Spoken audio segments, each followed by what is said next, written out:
This is the Big O Show. This is the Big O Show. This is the Big O Show.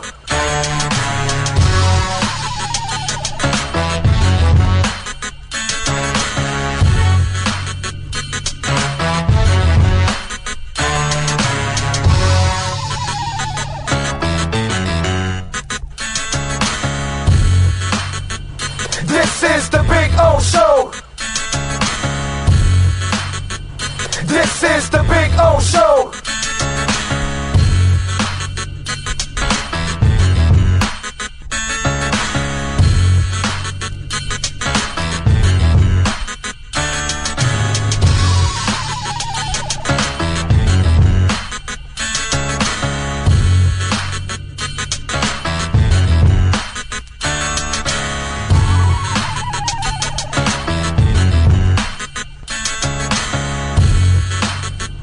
This is the Big O Show. This is the Big O Show. This is the Big O Show. There's just one place to celebrate a happy new model year. Acura of Pembroke Pines. Drive away in a new CVX. Only $459 a month at Acura of Pembroke Pines, the #1 volume Acura dealer.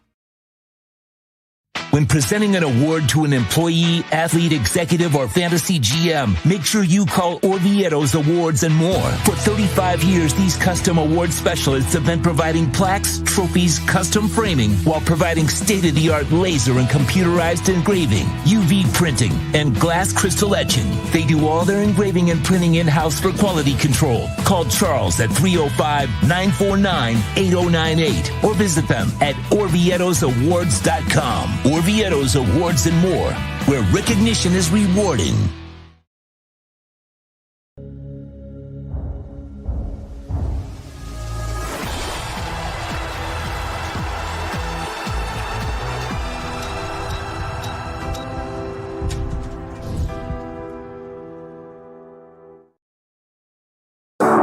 After 40 years, the Big Cheese Miami is still producing great Italian food.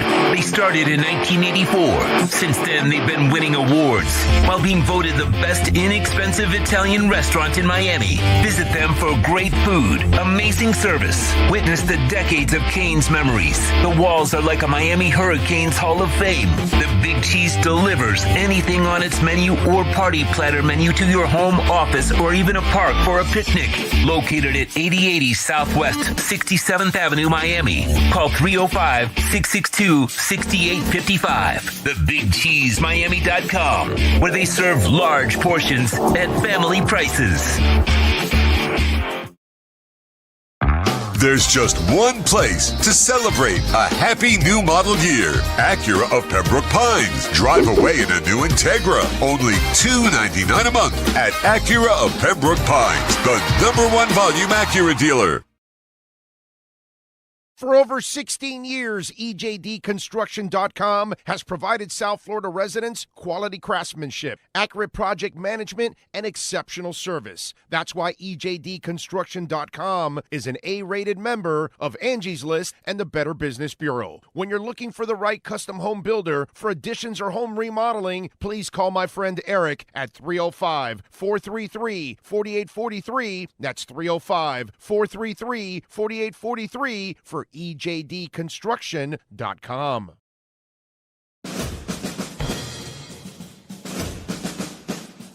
It starts every morning before the sun comes up. Projects are laid out. Plans are made. Equipment is fueled and loaded with inventory to handle all service requests. Orders are given to an army of skilled landscape maintenance professionals, certified arbor trimmers, irrigation technicians, and licensed pest management experts who fan out to communities and businesses all over South Florida. Experienced, on time, and dependable. Our staff is fully trained, licensed, and insured. Contact us by phone, email, social media, or through our website to answer all your landscape questions. We are Cutter's Edge. Total Landscape Solutions. Sultan's choice for excitement, and a caravan of savings awaits at Toyota of Hollywood. Your wish for savings has been granted with discounts of up to $4,500. Take a magic carpet ride in a Toyota Corolla, not $24,000, $19,988. Step into our Grand Bazaar where you'll find epic savings at the #1 volume Toyota dealer, Toyota of Hollywood, on 441 between Hollywood Boulevard and Sheridan Street. Open till midnight. When it comes to your smile, confidence is so important. At Moody S Dental, they provide the services to get your smile back. This family-run practice prides itself by offering the latest technology to give your family the best experience possible. Moody S Dental has been in business for over 30 years with offices in Hialeah and Plantation. They accept most major dental insurances. They provide free new patient exams, 20% off select treatments. To qualify, please follow us on Instagram at moodys.dental. Moody S Dental has been in business for over 30 years. To schedule an appointment in Hialeah, call 305-821-0231 and Plantation 954-692-6825. From Invisaligns, dental implants, same-day crowns, and the preventative care and preservation to get your smile back. Go to moodysdental.com to find out more and tell them Big O sent you.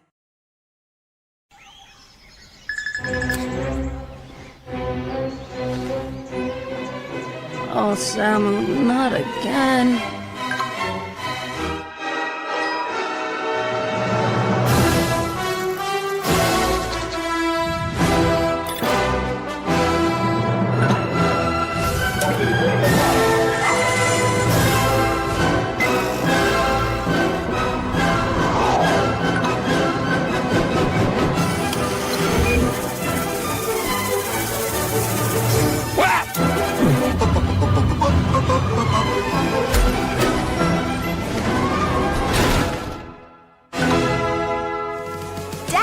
Initiating Daddy's back. Go! Set the rhythm of your smart home with Sloman Shield Blink, the new integrated smart home platform that automates your life just the way you want it. Sloman Shield Blink. Be the maestro of your own home. Price, service, selection. Get all this and more at South Florida's #1 loved Subaru store, Subaru of Pembroke Pines. Save today with our 3 ways to save. 0% financing, 0 down payment, or make no payments for 90 days from Subaru of Pembroke Pines.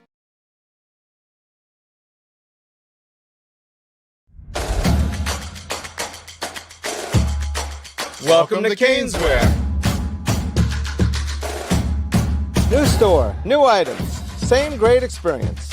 Family owned and operated since 2010, Caneswear has the latest merchandise from the Miami Hurricanes, Miami Dolphins, Florida Panthers, Inter Miami CF, and more. Come visit us at our store in Davie on University Drive, just south of 595, or online at caneswear.com. Caneswear, the spot Miami fans shop. If you're looking to take your home or business to the next level, then RM Contractors can assist you. RM specializes in new residential turnkey, new commercial turnkey, home and office remodeling. Call them for free estimates. Serving all of South Florida, licensed and insured. Call Ray, 305-345-3649. You work hard to create the perfect atmosphere. You dream it, we'll build it. RM Contractors, 305-345-3649. Or Instagram at RMC Fisher Island. Hi, this is Jeff Welt from Welton Rayom. Dan and I have been in business together for over 22 years. We're not your typical lawyers. When Dan's not working in the office, he's flying his stunt plane. When I'm not in the office, I'm either getting tattooed, bowling, riding a motorcycle, or going to concerts.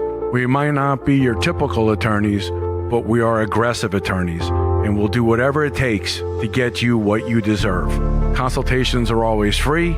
Call us anytime, 24/7. Welton Rayom can help. There's just one place to celebrate a happy new model year. Acura of Pembroke Pines. Take $10,000 off a 2025 MDX at Acura of Pembroke Pines, the #1 volume Acura dealer. The viewpoint, statements, or beliefs expressed on the following program by the host, guests, or callers are not necessarily the opinions of FantasyXS.com, Media Group Inc. ownership, management, sponsors, or website.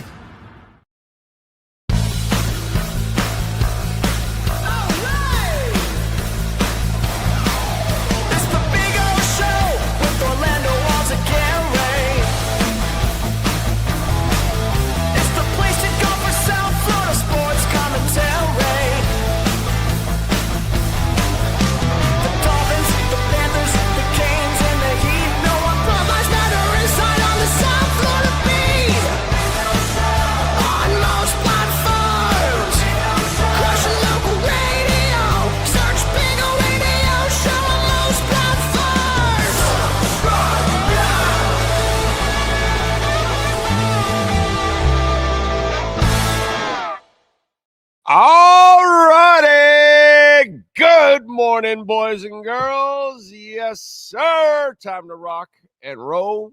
We are here at Acura of Pembroke Pines.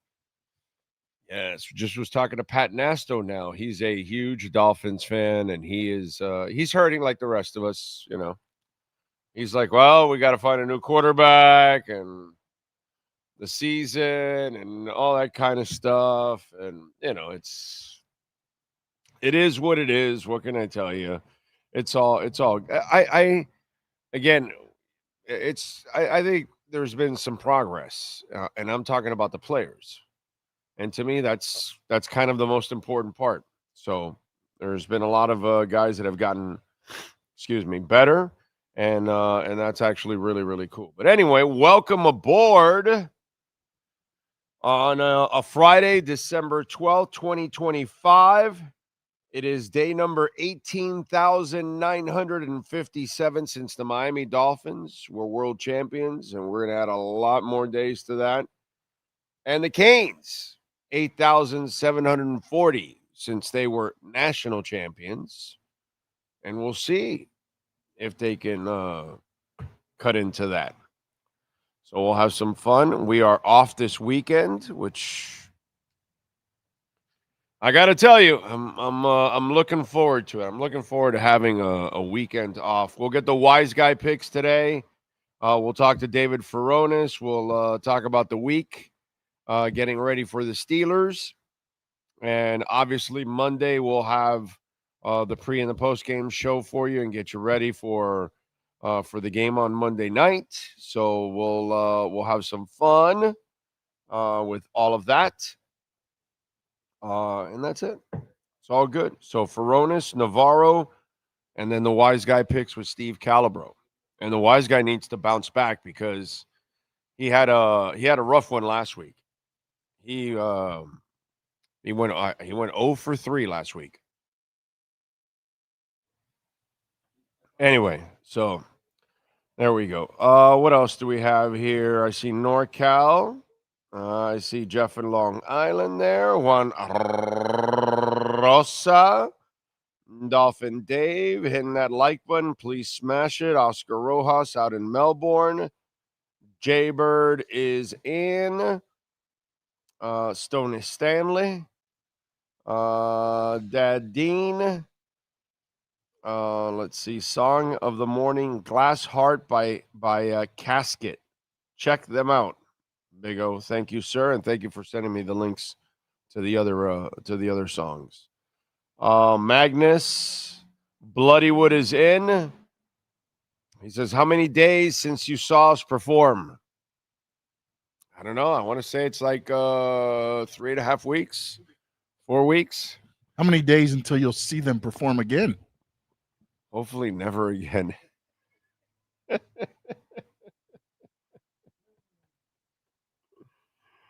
Billy Bob says, I just want the Miami Dolphins to win a Super Bowl before I leave this earth. I'm with you, dude. I'm with you, man. You know, I'm just not going to lie about it like others and try to, BS you guys. I'm not going to do that. You know what I mean? But I want it badly too. Badly. I mean, think about it. All our other teams have won titles. All our other teams, like Inter Miami just started a few years ago, and they figured it out, and they won a title. Insane. The baseball team that, started with a really good owner, but unfortunately has had shitty owners since. The best GM they had, the first one, built those 2 titles, and then that's it. But the baseball team has 2 titles. Now the hockey team has 2 titles. So Inter Miami is supposed to win 1 more title. Supposed to add to it and make it 2. You see the new thing with the crest? Now you have the logo, and then there's 1 star. So that's for the championship. So if they win another one, then they'll put 2 stars, and then that's how they'll kind of create a crest with the championship stars. So they've got that. And, it's weird. Every sport in town, I mean, maybe it doesn't matter to some of you, but for like me and him, we love all the sports. We follow all the sports. So we're enjoying all the championships from all these teams. And yet the team that probably we love the most it's like a rudderless ship out in the ocean, it's not even in the ocean. It's probably in the Drake Channel. It's like somewhere like in really rough waters. That's where it's at. It's just crazy, dude. It really is. But hey, one day, I don't know when that is, but one day. Let's see what else. Miami beat a divisional rival at home and last 3 combined records 9-30. It doesn't. The whole league is mediocre. That doesn't really matter. There's only a few teams that are above everybody else. But look what happened last night. Falcons, beat the Bucs. By the way, I find the Bucs situation really, really funny. So let's go over this. Last night, the Falcons, who the Dolphins beat, and they beat the Bucs now 29-28. All right, so Atlanta improves to 5-9. The Bucs dropped to 7-7. I've never been a Todd Bowles head coach fan. I know he's an exceptional defensive coordinator, although what happened to his defense yesterday in the big moment. But anyway, that's a whole different ballgame. Man, if you're bringing back Phillip Rivers, then Kirk Cousins is going to have like 10 teams ready to sign him next year. Jesus Christ. Anyway, as I digress, Todd Bowles. This is Todd Bowles after the game, asked about the loss and all that kind of stuff. Here we go. Yes, play it. Play that sucker. All right, go ahead.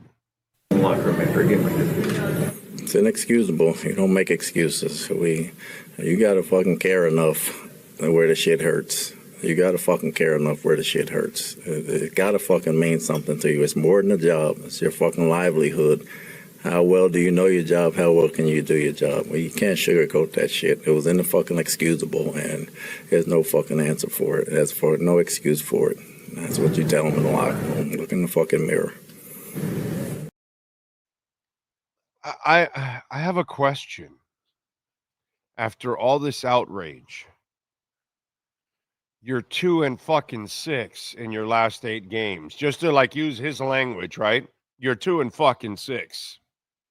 So you're outraged now? You were 5-1. 5-1. Now you're 7-7. So now's when you're outraged?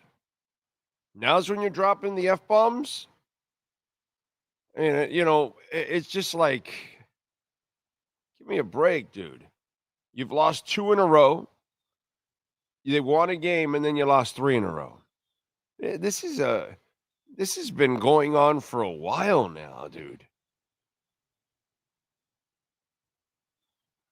And Todd Bowles, who is a fabulous coordinator. I've never looked at him like a great head coach. And this, you can tell, is not a great head coach because your team is falling apart for a while now. All the outrage. It sounds like you're disgusted about what happened last night and all the mistakes you made, and you did, and you blew a 14-point lead and all that. Anybody that watched it, you screwed up, but you've been screwing up for weeks now. So all of a sudden, the outrage is for this game? Dude, you were 5-1. 5-1. Now you're 7-7. That is so Dolphins. Okay, that is so Dolphins. It's amazing. That's what that reminds me of. And I see the outrage, and I'm like, you guys have been a big snowball just rolling downhill, picking up more steam, and here you are, stinking up the place at 7-7. Todd Bowles, what a joke, dude. Fire his ass. Yes, sir. Yes, sir. Now, I was like, did some of the Dolphin stink wash off on him, and that's what he's carrying Yeah, over? obviously. Yeah. Yeah, he was here for a bit, so I guess he's got our stank, and he took it there to Tampa Bay. Wow. You know, I just love all the outrage, and I go, well, where was that the week before, and the week before that, and the week before that, and the week before that, and the week before that, and it's like, now's the outrage. You're 7-7. Okay. All right. But yeah, it is what it is. You can't control the record in front of you. They beat the Bills, right?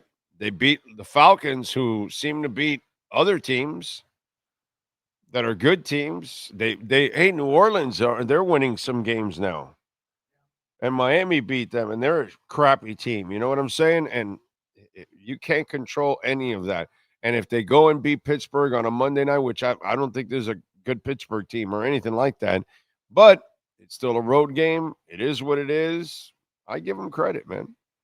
I don't worry about what the record is or anything like that, because in the NFL, you can lose to anybody.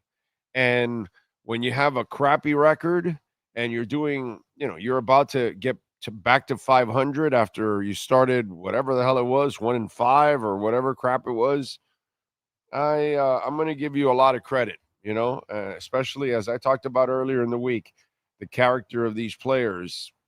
I got to give them a lot of props for hanging in there and being professional. And I know some of you aren't enjoying the wins, but I am, at least. I am. I got to tell you. Bowles is a Bloodywood supporter. I didn't know that.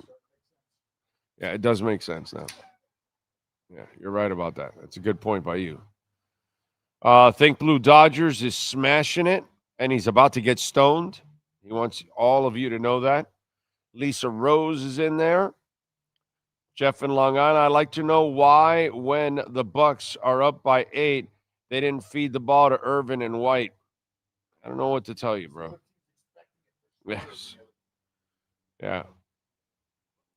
George says, the Dolphins won Super Bowls during my lifetime, but I was 2 and 3 years old when that happened. Yeah, me too. It's the same thing, 7 and 8, whatever. It's really young. You can't really enjoy it the same way. I get it. You're a little young, you know what I mean? But yeah, I still remember just giving 5 to my dad on touchdowns. That's kind of like my memory. It's not like a big memory of those games. I remember them more from replays that I've seen more than the actual memory of it physically watching it at 7 or 8 years old while I'm playing with a Tonka truck. It's just it's a kid in the early 70s is so remedial to a kid nowadays. You can't compare. Kids that are 7 and 8 nowadays are so much more advanced than I was when I was 7 or 8, dude. Yes, sir. It was like the game you tweeted out today, the snowplow game. Oh, yeah. I was 7 when that happened. Okay. So it's like, I was in the same boat. I didn't get the championship. So. Dude, Shula was so pissed that day that the coach would go for the snowplow, and then on top of all of that, it's a convict on a snowplow coming out, and he's on work release or whatever, and he clears that, and after that but after the game and everything, it was then after everything was real, it was realized that was illegal, that move, but they couldn't do anything already at that point. And it was a terrible game, terrible weather, and New England just eked it out with that field goal. Yeah, because they cleared the snow for the kick. That's it, dude. That's it. I remember watching that game. Yeah, question. Was there the time clocks and things back in those? Like, I don't remember that vividly, like, as much as it is today. Like, now you see the clock all the time and everything. Did they have I think they did. I'm just wondering, like, what they call? Did they end up calling the timeout and then sent the snowplow? Like, how did they? Yeah. That Oh, happen? it was a timeout. Oh, it was a timeout. Oh, for sure, it was a timeout. No, I'm just wondering, like, it was a timeout. You could go look at the play on YouTube and everything, and then you'll hear the announcers talk about the snowplow coming out, and then you'll see Shula like on the other side of the sideline, just absolutely. What you tweeted out today was livid. really like the story of it. So it Yes. just showed the coach pointing to somebody, and then they run the snowplow, and it goes out. And I'm like, Yeah. Like, man, that seemed like it take a long time. Yeah, dude. Yeah. That took longer than Mike McDaniel play call. Yeah. Maybe they even went to a commercial break or something during that timeout or something like that. But yeah. That was insane, dude. Insane. I remember that, and I remember Shula losing his freaking mind. And he was complaining about it after the game and everything, and it was a whole talking point throughout, Dolphin land in those days, whatever it was, at the offices or whatever, because there's no internet, no real like, it's just definitely water cooler material, school, bar, court, wherever you were hanging with the fellas, barbershop, you were talking about all of that, and you were talking about how Shula was losing his freaking mind, and all of that. Yeah, that was that's a memory for sure, no doubt about it. Let's see. And James Vivanetti, good morning to you. Don't forget, folks, you can make a donation to the show, Cash App or Venmo at Cash Big O Show. That is Cash Big O Show, Cash App or Venmo. And you can make a Bitcoin, Ethereum, Chainlink, or Solana donation. We have Bitcoin at 91.7 right now. So it's been around 92, 91, 93. It's kind of been farting around that area for a couple of days now. We'll see what happens. We should, by the way, start moving. I think probably by next week. I expect us to start moving. I really do. I think today, by the way, today is quantitative easing day. It's December 12th. Jerome Powell. Now, they're because we know that we call it quantitative easing and quantitative tightening, Sean, they know we're up to their shit. So yesterday, Powell, when he was, talking, or 2 days ago when he was talking, he, instead of quantitative easing, they're going to call it reserve management purchases, RMPs. So they went and bought like $12 billion of their debt. They're going to buy $40 billion of debt every month now for a couple of months. And I think, by the way, Powell will have one more cut, and then that's it. He's done. He's going to go, nah, I'm done. I'm going to let the next guy that takes over in May go crazy and cut and take all the responsibility for whatever happens. But I think Powell is going to make one more cut, and then he's going to be done, because 3 of the Fed chairs did not want this cut. So you're going to have more dissent next time around, but you're going to get another cut just to appease the orange man. And then eventually he puts in his guy, and then his guy will cut like he's got a Ginsu knife, and we'll see what happens and what craziness happens and all that. But the other thing that they're going to do, they won't be as much cutting, but they will be flooding the banking system with dollars. So that is going to, flood the market with more money. So we'll see. And I expect Bitcoin to start really riding now, and we'll have that reindeer run into the holidays, which will be absolutely beautiful. Enjoy. Not that this is financial advice, by the way. Not that I'm a financial advisor by any stretch. Never financial advice. And thanks to our friends at R&M Contractors, Ray and Mike. Thank you. 305-345-3649. Check them out also on Instagram at RMC Fisher Island. If you're looking to completely remodel your home, your condo, kitchen upgrades with appliances, waterproofing your terrace, balcony, flood test report, all of those things are so important, and it helps with your insurance too. So give our friends at R&M Contractors a ring, 305-345-3649, RMC Fisher Island on Instagram. You'll see the work there is exceptional, dude. It's crazy. Anthony Kyle Campos, thank you for the love on the super chat. Says Monday Night Football, which do I do, Flanagan's or Duffy's at 57th Avenue or Sports Grill? I'm going to probably go with, I'll tell you what, Flanagan's in Coconut Grove. Okay? Sports Grill in Doral. So it's up to you. Okay?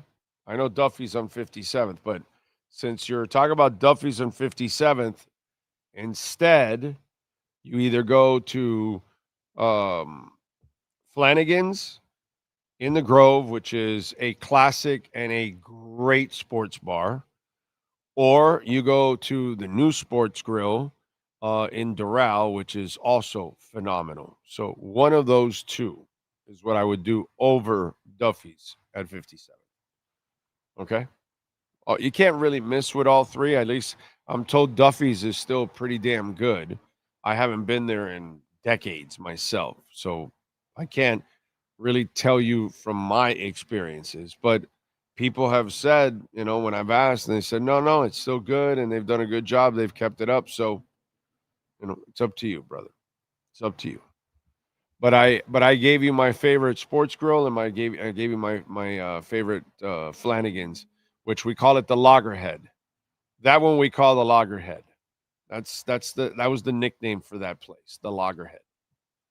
We didn't call it Flanagan's, right? We call it the Loggerhead. We're going to meet at the Loggerhead, and that's the one in the Grove. So there you go. You got something for me? I was going to ask, did you see what Tom Brady said? What did Tom Brady say? On Phillip Rivers' Colts comeback.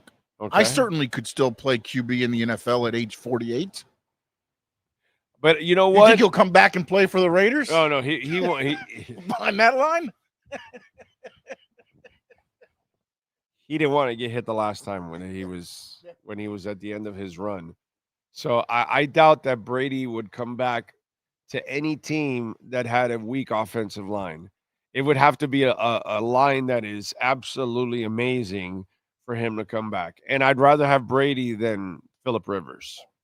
My God, are you kidding me? Phillip Rivers was terrible when he was playing towards the end of his career. And the insulting part is people telling me that his Hall of Fame clock is going to restart when he has no chance to go to the Hall of Fame because he doesn't even belong in the Hall of Fame. He was a good player, very good player at times. He was never a great one. Never, ever was considered great. That's a load of horse manure. Yes, sir. Did you see when they asked him about his weight? Oh, yeah, of course.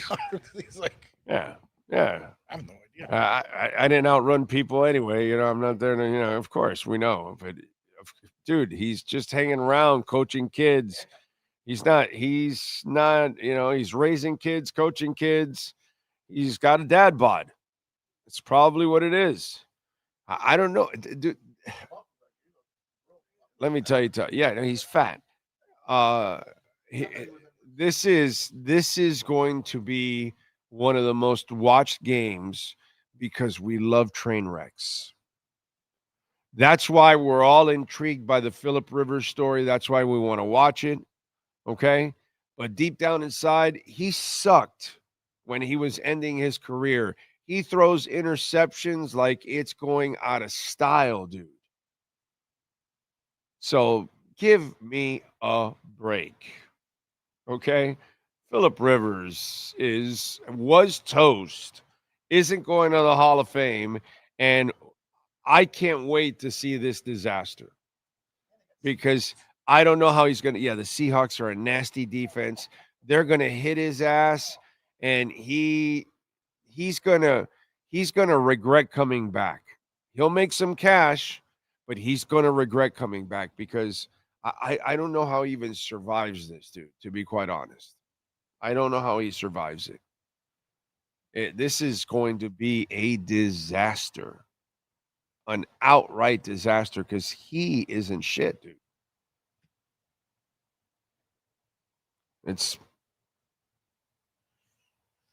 Oh well. What can I tell you? As I mentioned, we'll get David Feronis. We'll have Manny Navaro. We'll get Steve Calabro all in the second hour of the program. So we'll have a little fun with those guys. Let's get to our 3A Graphics sports calendar. The great Alan Blanco, 786-618-1443 for custom printing and embroidery. The Avalanche defeated the Panthers 6-2. Saturday, they continue their road trip in Dallas, and then Monday they wrap it up in Tampa Bay. So one hell of a stretch. Avalanche kicked their ass last night. That was a tough one to watch. Saturday at 5:00, the ladies are back on the pitch. Fort Lauderdale United, they are hitting the road. They're taking on Sporting Club Jacksonville. Remember that you can catch those games on Channel 10, and you can also watch them on Peacock too, which is really cool. So you can watch the games and keep up with the ladies there at Fort Lauderdale United. You can also buy tickets online. Go to FTLUTD.com. You can call them at 954-241-0618. The Miami Hurricanes are off this weekend. Next weekend, they're back in action for the first round of the college football playoffs. Number 10, Miami visits number 7, Texas A&M. Texas A&M favored by 3.5. The over and under is 51.5.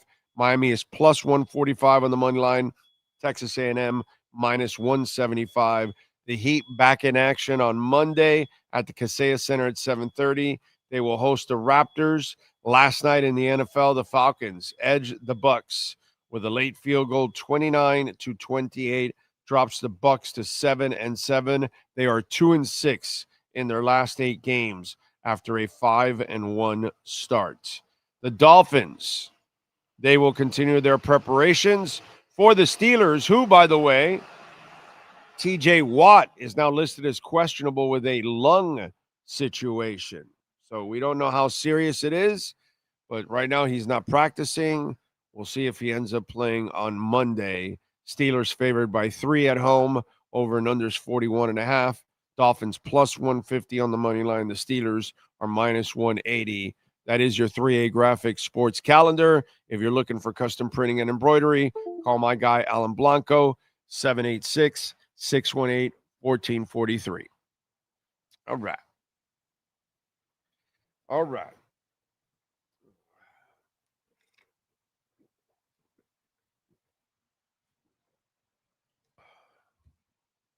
I got to tell you, I thought I was going to wake up with a stiff back and arms kind of hurt. I went to a Top Golf yesterday. Haven't swung a club in years. So, did as much stretching as I could and all that. And I actually feel all right. And I went bowling also. Again, no issues like I had the week before that my thighs were on fire. So my thighs were fine. My back was fine. It was all good because, again, I broke in the muscles and everything else. But, man. You'll be good. You'll be fine. Yeah. Might be a little bit, shoulders might be hurting a little bit tomorrow from the golf, but that'll probably be about it. Oh, I figured it'd be today. Depending on how you swing. No, it's 2 days after. Oh, really? 2 days after? Yeah. All right. If you did it right. If you did it wrong and you pulled something, you'd be sore today. There's no doubt I did it wrong. Yeah, no, but I mean, if you pulled something. At that. Well, no, I think you could swing a golf. It's just swinging. Anybody can swing a golf. It just depends on how you swing the golf. I did have a one of my rounds. I scored 560. Nice. So I did pretty good, actually. I hit it that round. I was hitting them straight as much as possible. It was actually pretty good. It was the third. It was the third game, and it was my best game out of all of them. So it was good. I felt better with the crappy swing that I have because I'm terrible at it. Oh God. Yeah. For those when I go out golfing with friends or whatever, I tell them ahead of time. There's nothing serious about my game. I'm here to smoke a cigar, have a drink or two, crack jokes the entire time. But I will be losing and losing big here. That's what I say. You'll see me in the trees. I mean, I'll be winning because I'm hanging and I'm joking around because I'm not taking the damn game serious because I'm not good at it, you know. You'll be looking for the ball all the time? Yeah. Or I just take many extra ones. That's it, you know. It's like, hey, can't find it. Here we go. You know, because I am certainly not hanging around waiting, you know, searching for half an hour for a ball. Let's move on. Don't do the Rodney Dangerfield where you got the ball released in your pants and you right. set it and it rolls down your leg. There it is. I love it. By the way, we are here at Craig Zinn's, Acura of Pembroke Pines. And we've got the Season of Performance sales event going on right now. The ADX, $239 a month, 4.9% financing for 60 months. The Integra, $279 a month, 3.9% financing for 60 months. The RDX, $359 a month, 4.9% financing for 60 months. And the TLX, $339 a month, 4.9% financing for 60 months. We always see it here. The lot is loaded. They give you a great selection of vehicles, new ones, even certified pre-owned. I think Larry creates parking spots in this place. Is what he does. It's just that's how many cars, and it's overflowing, and all kinds of styles, all kinds of models, all kinds of colors. And the best thing you're going to get is the price. Number one volume sales dealership in the Southeast United States. It is Craig Zinn's, Acura of Pembroke Pines. Make sure you tell them we sent you. Okay? Make sure. All right. Cash App or Venmo at Cash Big O Show. Brian Radke, thank you, sir, for the love. He says, good morning. Thanks for the content. I appreciate you, my friend. Thank you. Thank you. Thank you. Very kind. Very kind. All right. Cash App or Venmo at Cash Big O Show. And just like my man just sent right now a comment, you can do it too, like Brian did. And we appreciate it. Thank you, Brian. Thank you, sir. What else? What else do we have? I gotta say that, and it's twisted, but I'm enjoying what's going on with the Dolphins right now. Look, I know the whole big picture. They're not going to the playoffs. I never expected them to, so it doesn't matter to me. I understand you people out there that, hey, this losing hurts and the draft. I don't care. You know why? I'm a Dolphins fan. So I just want to be entertained when I watch the team. And all I get is misery year after year. So in a season where they're not going to the playoffs, right? There's a 1% chance or whatever that people are pumping the hopium for you, all that kind of stuff. But to me, at least, I'm just going to enjoy the good moments of whatever season it is. I can't control what they do. I can't control who owns the team. I can't control who runs the team. I can't control who coaches the team. I can't control who they pick. I can't control any of that. Neither can you. You know what I'm saying? But at least I can enjoy when they're doing something good. And right now, they've been winning a lot of games. And it's fun. What is it, 4 in a row or 3 in a row?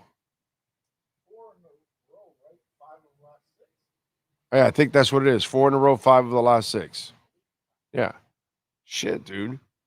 I'm taking it. And this whole thing, well, they didn't, this team is not that good. Neither are the Dolphins. So the fact that the Dolphins beat anybody, that's an accomplishment for them.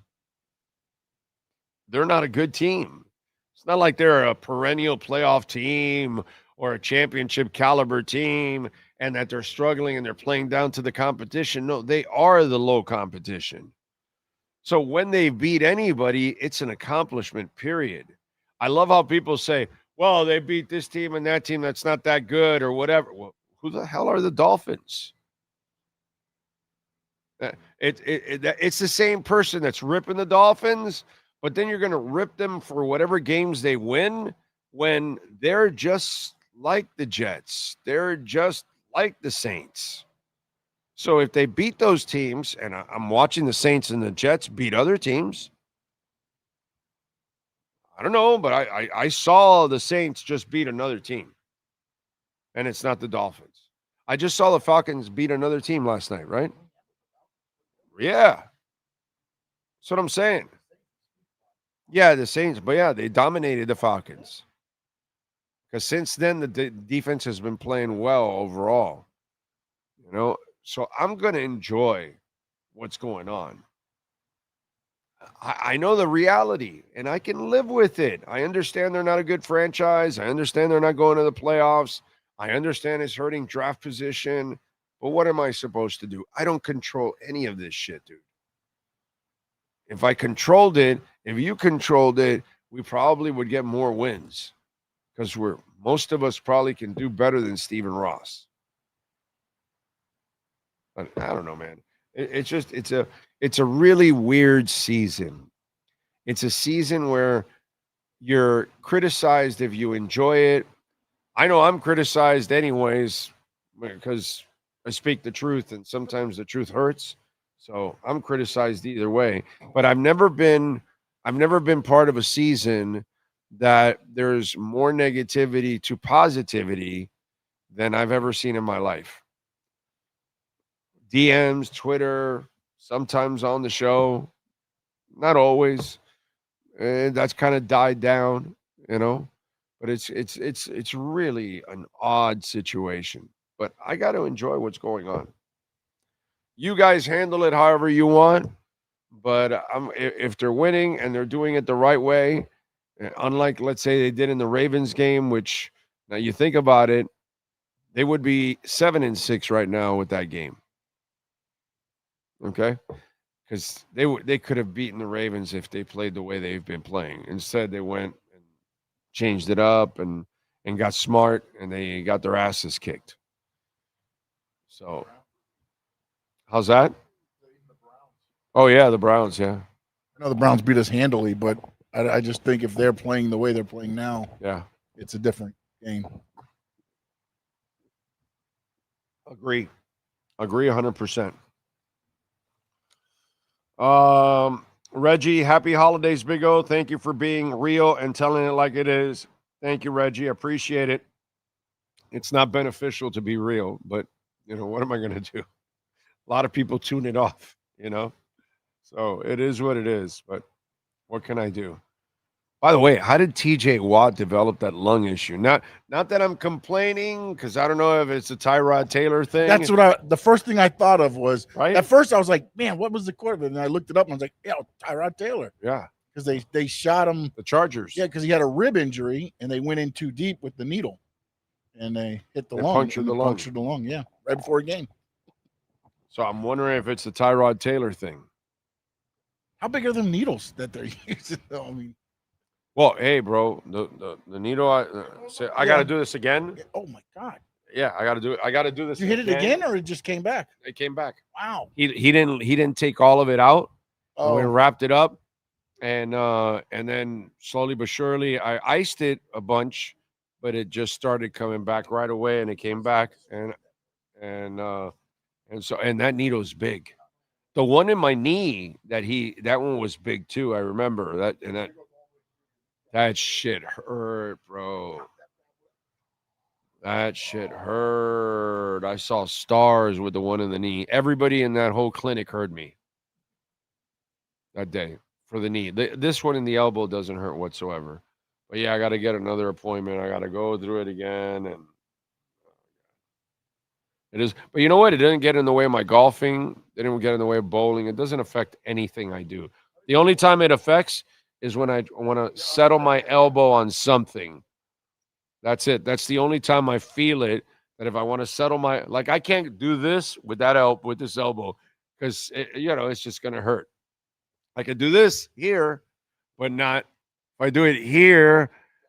I'm already feeling it. You know what I mean? So I can only do it for so long. After a while, it's like the elbow's going, "Yo, bro, get the hell off this shit." Say you're laying more on your tricep than your Yeah. elbow. It's like a whole arm. Yeah, on the table. exactly. Yeah. Insane, man. How'd you bowl, by the way? What scores are we looking at? Oh, the 150s, 140s, Nice. 120. Yeah, I did all right, actually. I did all right. Not great, but again, I hadn't been in bowling for a while, so now, I'm a straight. I cannot do the curve stuff that you guys do. That's really cool, but I can't throw that curve stuff. Never been able to. I'm just boring straight, and that's it. So I just got to like measure it and aim at it and try to hit it. That's it. That's kind of how I bowl. I've never been able to do that curve stuff. All you guys that do the curve stuff, that is the coolest thing in the world. I suck. I can't do that. I'm not a bad bowler because I've hit 200 bunch of times over my lifetime. When I go bowling a lot, then I start getting better and I start getting into the 170s and then visit the 200 every once in a blue moon when I start getting. But I have no style in my bowling like some of you out there. I'm just kind of I'm pure grit. Is all I can tell you. Gio says, "Saludos, O." I got a question for you. Do you see Eli Manning in the Hall of Fame? Yeah, I think so because of the 2 championships. Yeah, because he played big in those big moments. Like big. Like some of the throws he made. Still, I remember the one to Manningham on the sidelines. That is amazing. The one to Tyree in his face mask, well, he put it right in his face mask. Like David Tyree couldn't drop it because he put it right in the face mask. So clutch in those Super Bowls. I know he had some up and downs in his career but I think he was also I have to defend him to a certain extent. Some of those Giants teams were bad, bro. They were bad football teams. And you put it all on him or on any quarterback, and it's too much of the weight. And I don't blame him at times for forcing it and throwing some interceptions because he was trying to bail out a mediocre or bad Giants team at times. So I would put Eli Manning in the Hall of Fame, not Phillip Rivers. But Eli Manning was huge in those Super Bowls. So I have to give him tons of love. Dude, he beat Brady. Yeah, undefeated. Yeah, undefeated Brady. Exactly. So I would give Eli a little bit of a nod there. Are you right-handed or left-handed, Big O? Actually, I'm a weirdo. I write with my left. I shoot with my left. I eat with my right. I bat right. Catch right. I'm weird. I'm not ambidextrous. What I do right, I do not do left. What I do left, I do not do right. I don't know. What am I called? Weirdo? Goofball? Whatever you want to call me. I have no idea what it's called. Probably weirdo. That's what it is. And I have no idea how I learned it. So it's just odd. I bowl right-handed, not left-handed. And just, I cannot explain it. Eat left-handed. Cannot explain it. Cannot explain it. And I don't know how it happened. How I learned one thing one way and another thing another way. I'll never be able to tell you, dude. It's a really weird thing. But then again, that's who I am. I'm weird. So, got to live with it, you know? What else? Sean can bowl. Yes, he can. Join the club. Brian Landis, Ocala Joe, you need a fingertip to grip the hook ball. I'm an avid bowler for years. Bro, Joe, I'm already so old at this point. I ain't going to learn it. If I do that stuff, I'll probably break a finger, twist it up. I'll probably screw it all up at this point. So I'm just like stuck at bowling the way I've been bowling since I was a child. So I'll just take it that way. I defend myself. I do all right, actually. JT Cool says Eli played big in big game moments. Tua can't. Juan Mendoza, I think Eli and Rivers both Hall of Fame. Not me. I saw Rivers. Too many interceptions, bad performances in big moments. I'm not as big a Rivers guy for Hall of Fame. I don't think he was that good. So I would disagree with that one. What side do you pass the Dutchie? Left. Your wrestling finisher is left-handed. What does that mean? What's my wrestling finisher?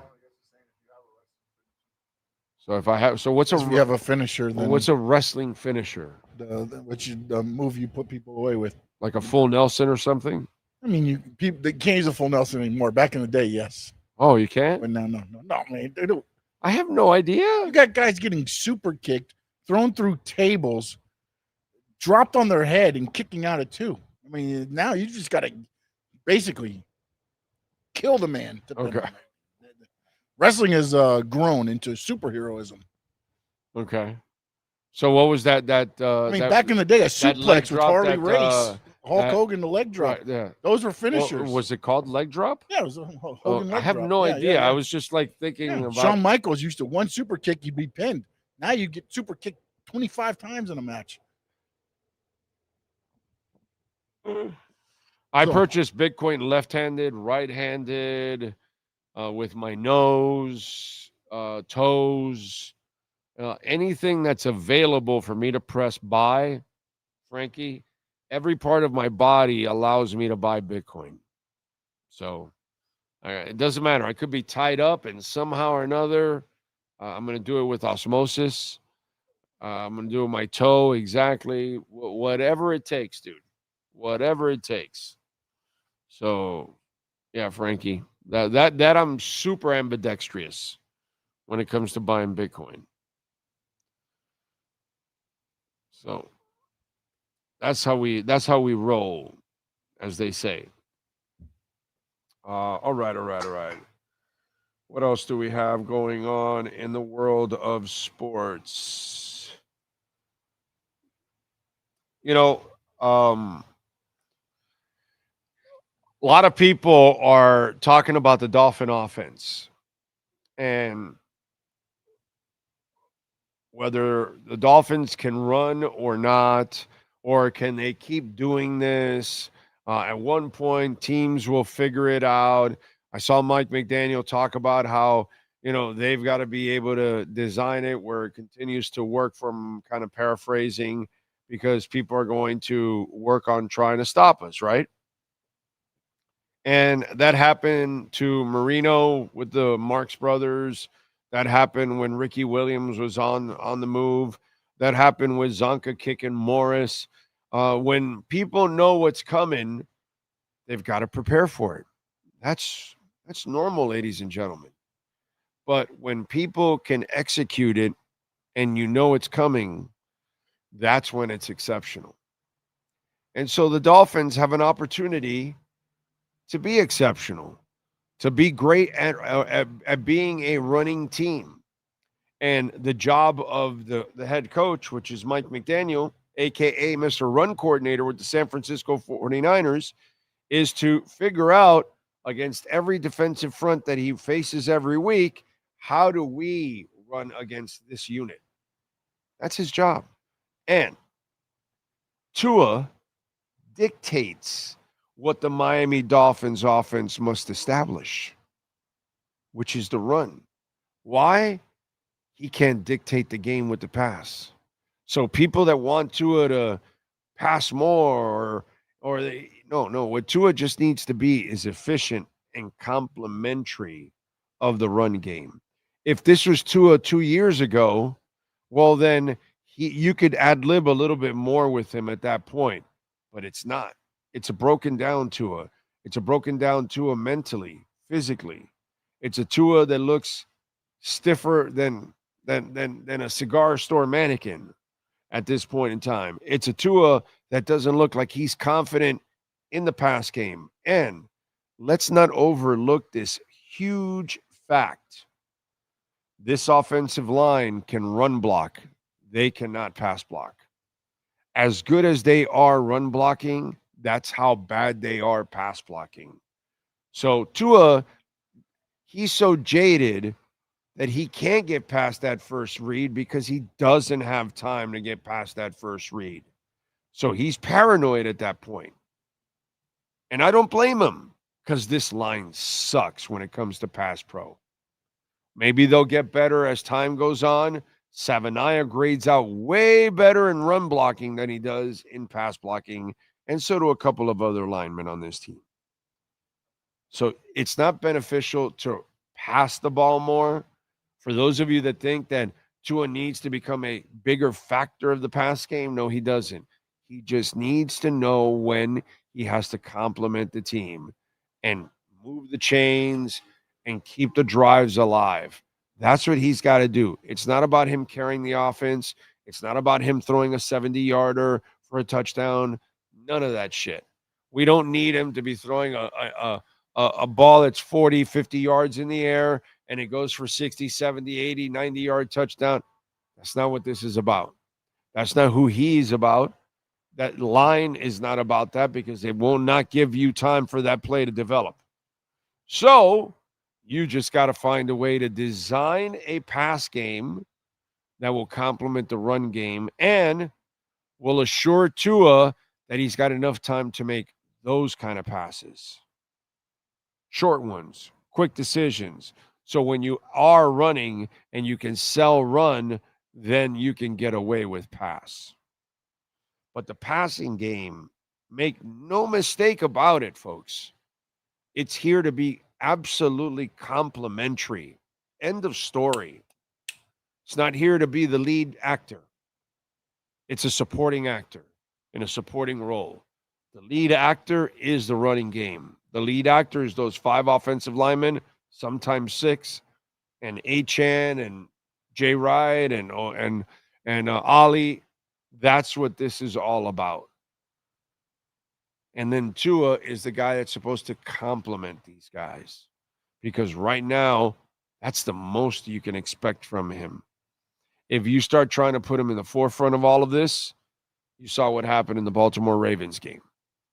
You saw what happened in the middle of last week's game when there was a little bit of a lull because you got away from the running game and you started getting cute and you started trying to pass and you almost got the team in trouble. So the examples are everywhere, and Tua dictates what direction you go in because of his struggles and because his lack of confidence and also whatever is going on physically with him. This is the way you got to do it, and be exceptional about it.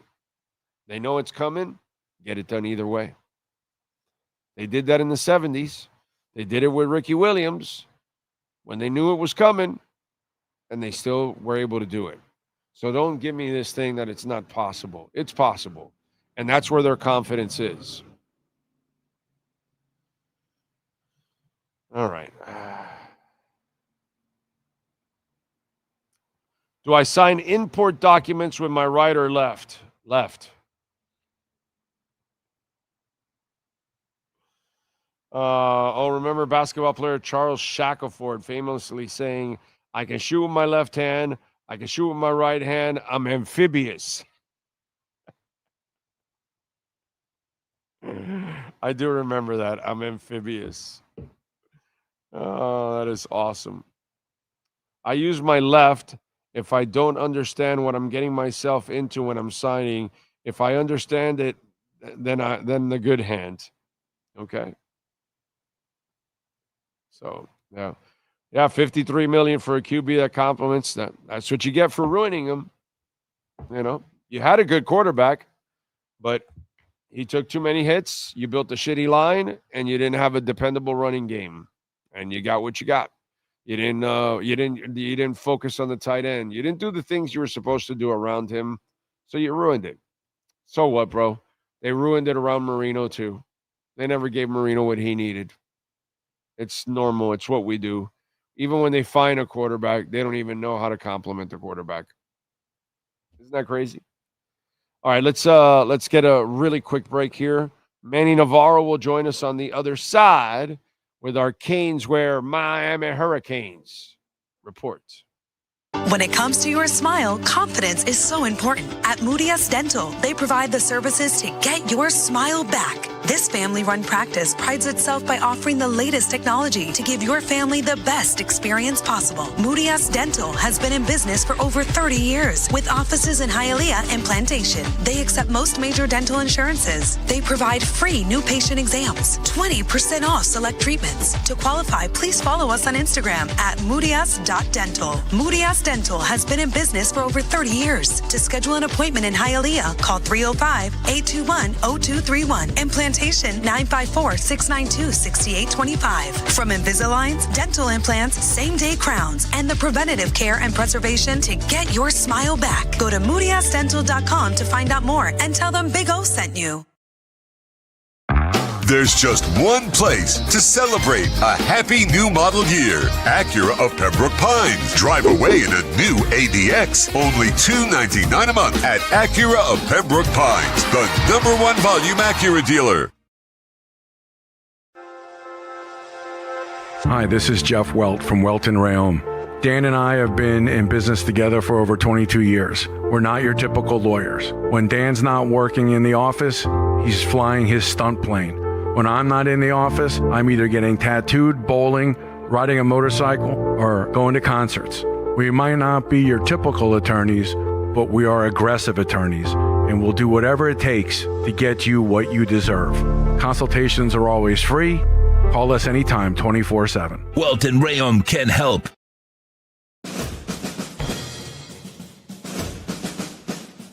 It starts every morning before the sun comes up. Projects are laid out. Plans are made. Equipment is fueled and loaded with inventory to handle all service requests.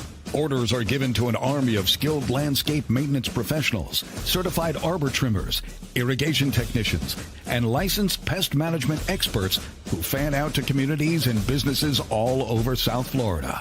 Experienced, on time, and dependable. Our staff is fully trained, licensed, and insured. Contact us by phone, email, social media, or through our website to answer all your landscape questions. We are Cutter's Edge. Total Landscape Solutions.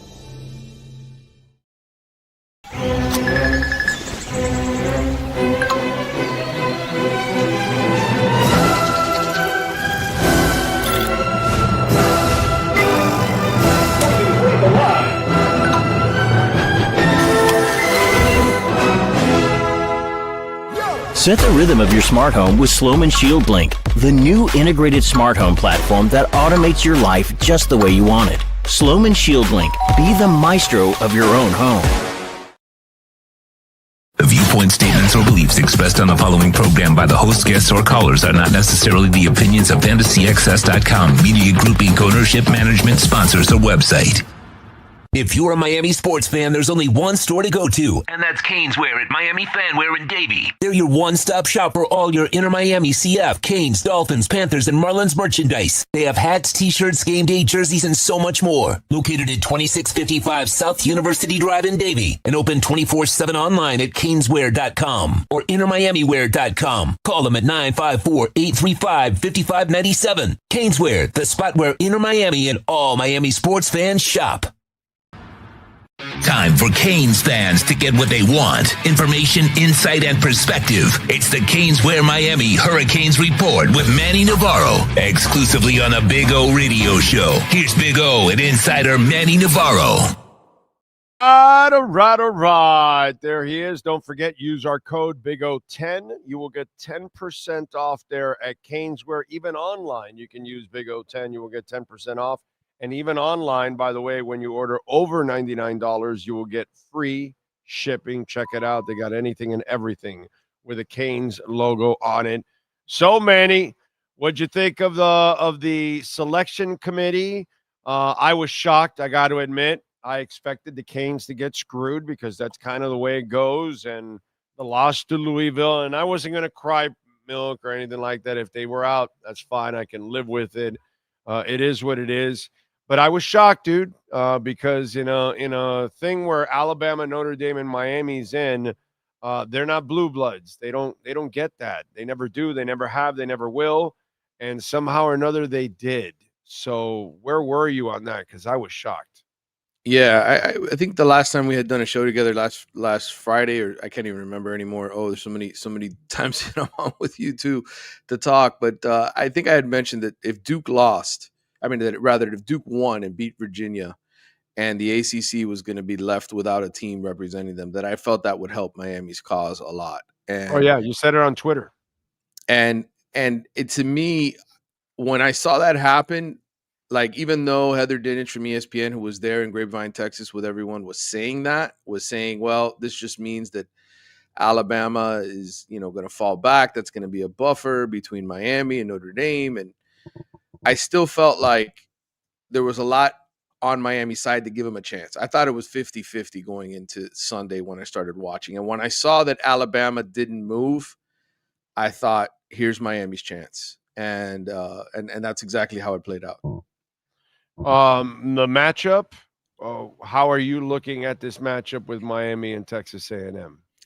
Obviously, the best team I think Miami will face so far this season in terms of what they do offensively. I think, you go back to the Notre Dame game, CJ Carr's first start.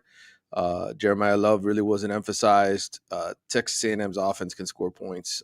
And Marcel Reese is going to be a really tough challenge at quarterback, elusive guy. Veteran offensive line, really good receivers, good backs, although they're kind of banged up in the backfield a little bit, still hoping to get one of their guys back there. So tough matchup, toughest matchup, I think, of the season for Miami's defense. And I think that's the entire key to the game. Does Miami's defense play at an elite level? Is Ruben Bain highly motivated by some early trash talking from Texas A&M's offensive line?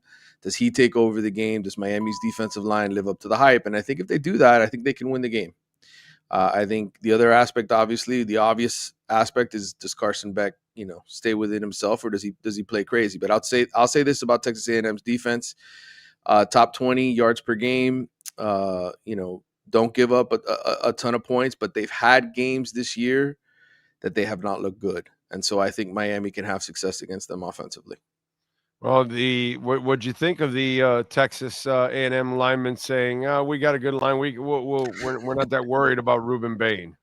Yeah, I think that's the perfect material Mario Cristobal was hoping for this week. Ruben Bain is a highly motivated individual who writes down his own notes and before a game, and I'm convinced that I don't even know if he'll be available for interview next week, if Miami will even put him out there, because I'm sure Mario is going to want to keep him quiet before this kickoff and just unleash him to the world a week from tomorrow. But I think it's not a smart thing to do to poke the bear, especially a guy like Ruben Bain, who is to me, without question, one of the top 5 edge rushers in the whole country this season.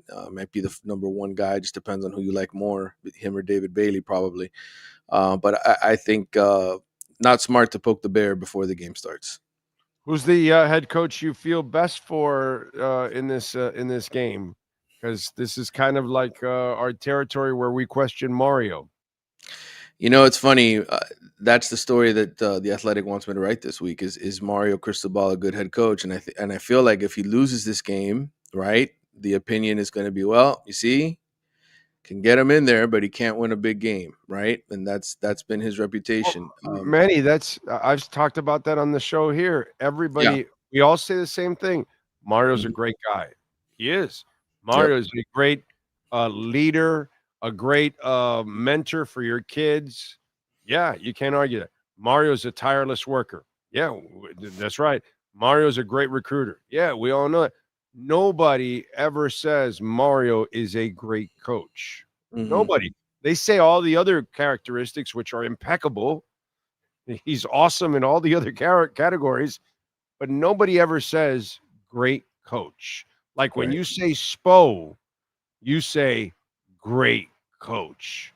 You know, when you say what's the name of the dude from the Rams? Sean McVay, you go, great coach, dude. You know what I mean?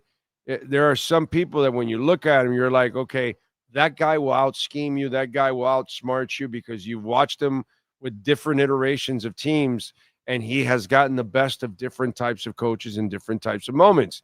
And then that's when, but we never look at Mario that way. Nobody ever says that about Mario, ever. And I think it's unfortunate. I think obviously the Georgia Tech fiasco didn't help his reputation, right? What happened a couple of years ago at the end of that game, what happened in other late game type situations. Louisville, he looked like he was in the deer in the headlights. His entire staff was out coached by Brom, dude. I guess my counter and maybe a good question for debate is, how many other head coaches right now in college football are better than Mario? Where you would say, I would take that guy in a heartbeat over Mario Cristobal. The two guys he lost to, they don't have better talent than him, but they're better coaches than him. So Rhett Lashley, for sure. Yes. Yes. And Jeff Brom, those are better coaches than him, dude. Right. Better coaches than him. For sure they're better. I'm not sure, though, that even with the resources that they have, that they could recruit the way Mario does. And that's what I'm saying. But if the talent's equal, right, I'll take those guys over Mario. If the talent's equal. Now, I know Mario can out-recruit so many people, which is a benefit to him.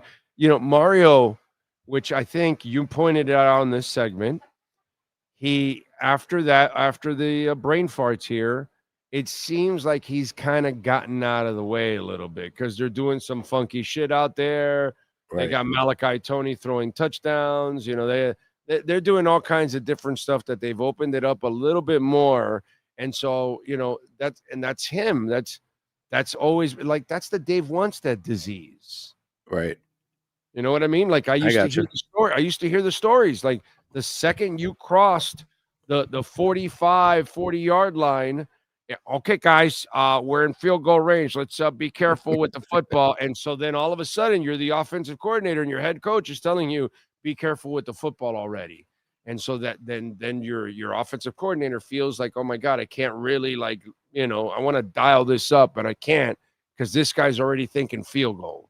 You know what I mean? And so that's kind of what Mario, that's his malaise, in other words.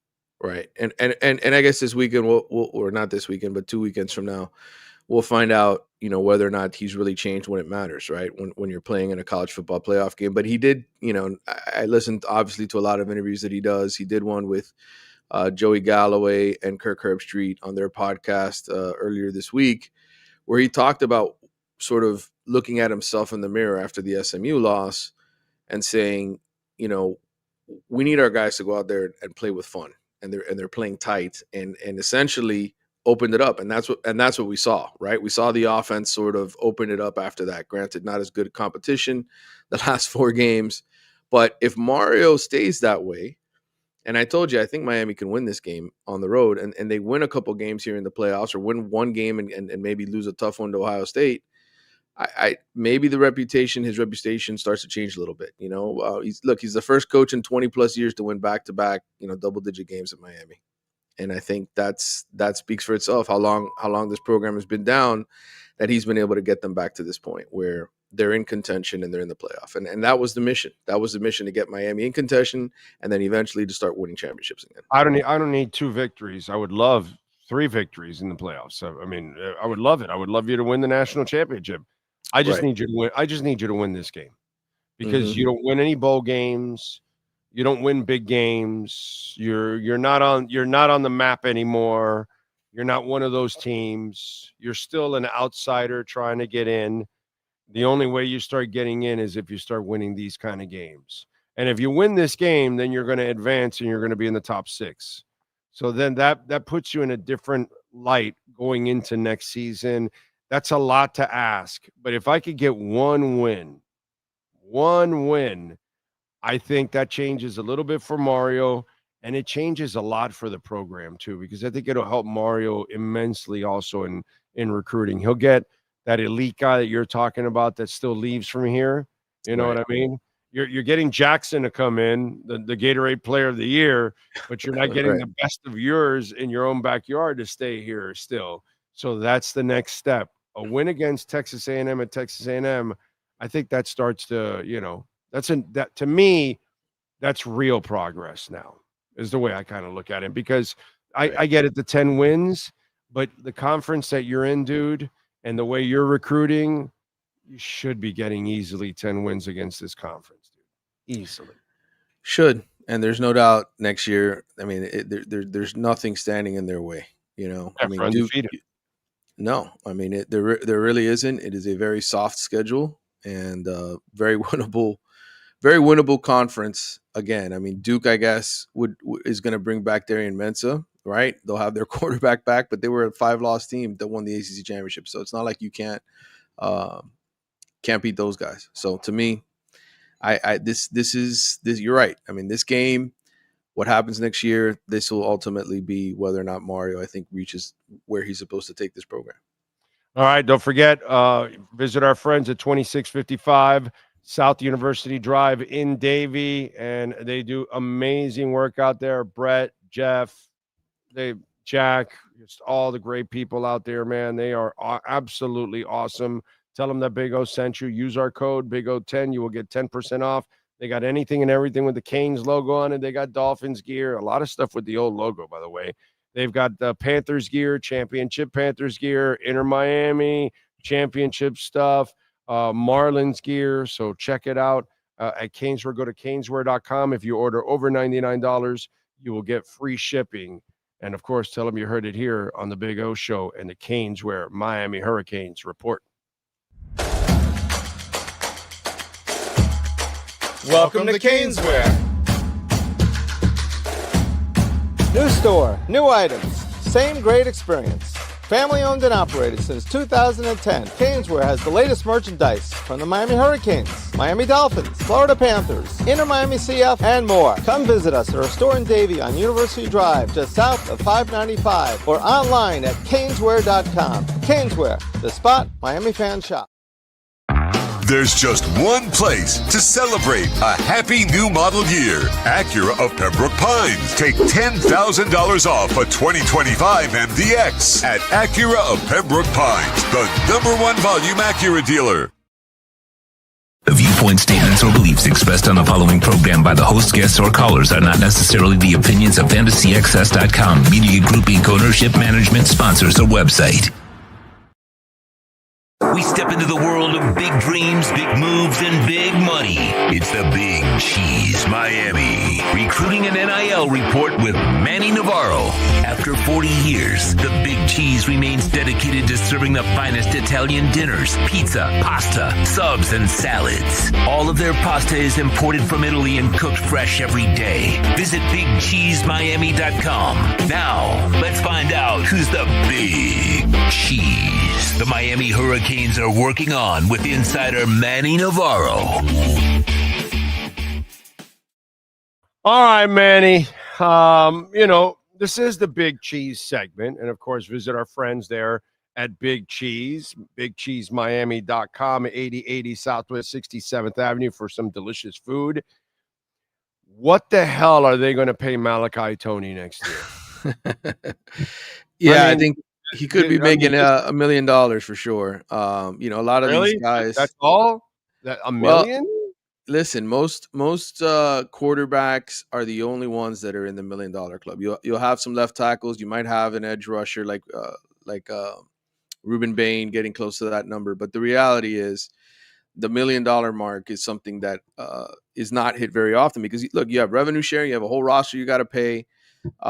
Look, anybody can sit out there. Manny. Yes. Get a little closer here. Let me explain something to you. They got to overpay him because if they're going to recruit another quarterback, right, that quarterback wants to know that Malachi Tony is here. Absolutely. So they're going to have to lock him down. Malachi Tony and his agent, they have got to know what my dumb ass knows, because I'm not smart. But if I'm smart enough to know that Malachi Tony has to be there in order for you to get the best quarterback available, because any quarterback is going to go, oh, wait a minute, you got Malachi Tony? Yeah, I'm going over there. I'm going over there right now because I'm going to put NFL stats up for that. So I think Malachi Tony has got them by the balls, every other organ in your body, and they have to do whatever the hell he and his representatives say. And that $1 million mark will easily be crossed, because without Malachi Tony, what are you? Yeah. You know? Well, absolutely. He's so important, dude. He's so important. God. Yeah, he's going to be able to name his price. Now, look, you got to have the one thing that is happening. And I talked to enough people around college football to know this. People are sharing numbers. There's a lot of general managers calling each other and saying, listen, this guy's coming to me saying this is what you're offering him. True or false? And it's because you don't have a CBA, you don't have any way of sharing this information otherwise. So, look, is he going to get paid? There's no question he's going to get a raise. Okay. But I think sometimes we sit here and we say, we throw out these outlandish numbers, and the reality is that's not how much money these guys are making. Okay. He's going to get he's going to get a Thornton Mellon type of suite there at the dorms. Correct. Yes, he will have one of the sweetest deals on the team, but I guarantee you Miami's next quarterback will still make more money than Malachi Tony. Okay, no, I'm with you, but I'm saying he'll be the top paid receiver anywhere, everywhere, and definitely up there, definitely top 5. There's no question he will be a top 5 receiver. Oh my God, and he's crossing the $1 million mark. Most likely, in my mind that guy will cross the $1 million mark. He's got him by the cojones, dude. There's no doubt. There's no doubt he's got a huge advantage, and look, they want to keep this thing going, and look, he's so the far, second best quarterback on the team. So far, Mario, I mean, there's been no indication to me that Miami has not paid its players. Everybody gets paid. Everybody's getting paid on time. There are no complaints about payment, and you know, you got to perform obviously to keep your salary and to get a raise. But I don't think there's any concern about money and being able to pay Malachi. So you're saying that Trump doesn't run the NIL? Okay, I get it. Oh, I'm sorry. Okay. Anyway, all right. Let's. All right. So the portal. Who's entered the portal so far for the Canes? Because I know that a receiver already entered the portal. Yes, Ray Joseph, the Miami Edison grad, who came here with a lot of fanfare because he was a blue chipper. He played on the South Florida Express. I got to know Ray a little bit from hanging out with SFE. And how many Rays have we had here? Oh, you had Ray Armstrong. You had Ray Joseph. There had to have been one back in the 80s and 90s. I'm forgetting about. I'm just saying, you could call me Ray, or you could call me Jay, but you doesn't has to call me Johnson. I mean, it's like one of those things I saw. I like Ray, and I'm like, is there a law for us here for the Canes that we've got to have like a Ray somewhere involved in? So now that he's leaving, who's the Ray they're recruiting? Because they got to bring in another Ray. Well, I mean, look, they're probably gonna go out and add a veteran receiver. We know for sure that they're gonna get a quarterback. That's without question. But you know, the biggest name out there at the receiver position right now is Nick Marsh, the one that's entered so far. He's the top receiver from Michigan State, 6'3", 203 pounds, has over 100 catches in his career for 1,300 yards and 9 touchdowns. He is the guy that I think is on everybody's board. Hey, let's go out and get this guy and add him to our receiver room. Will there be competition? No question. I thought Marsh would probably end up at Michigan playing with Bryce Underwood, but obviously we know what happened this week in Michigan, right? So we'll see where things go with him.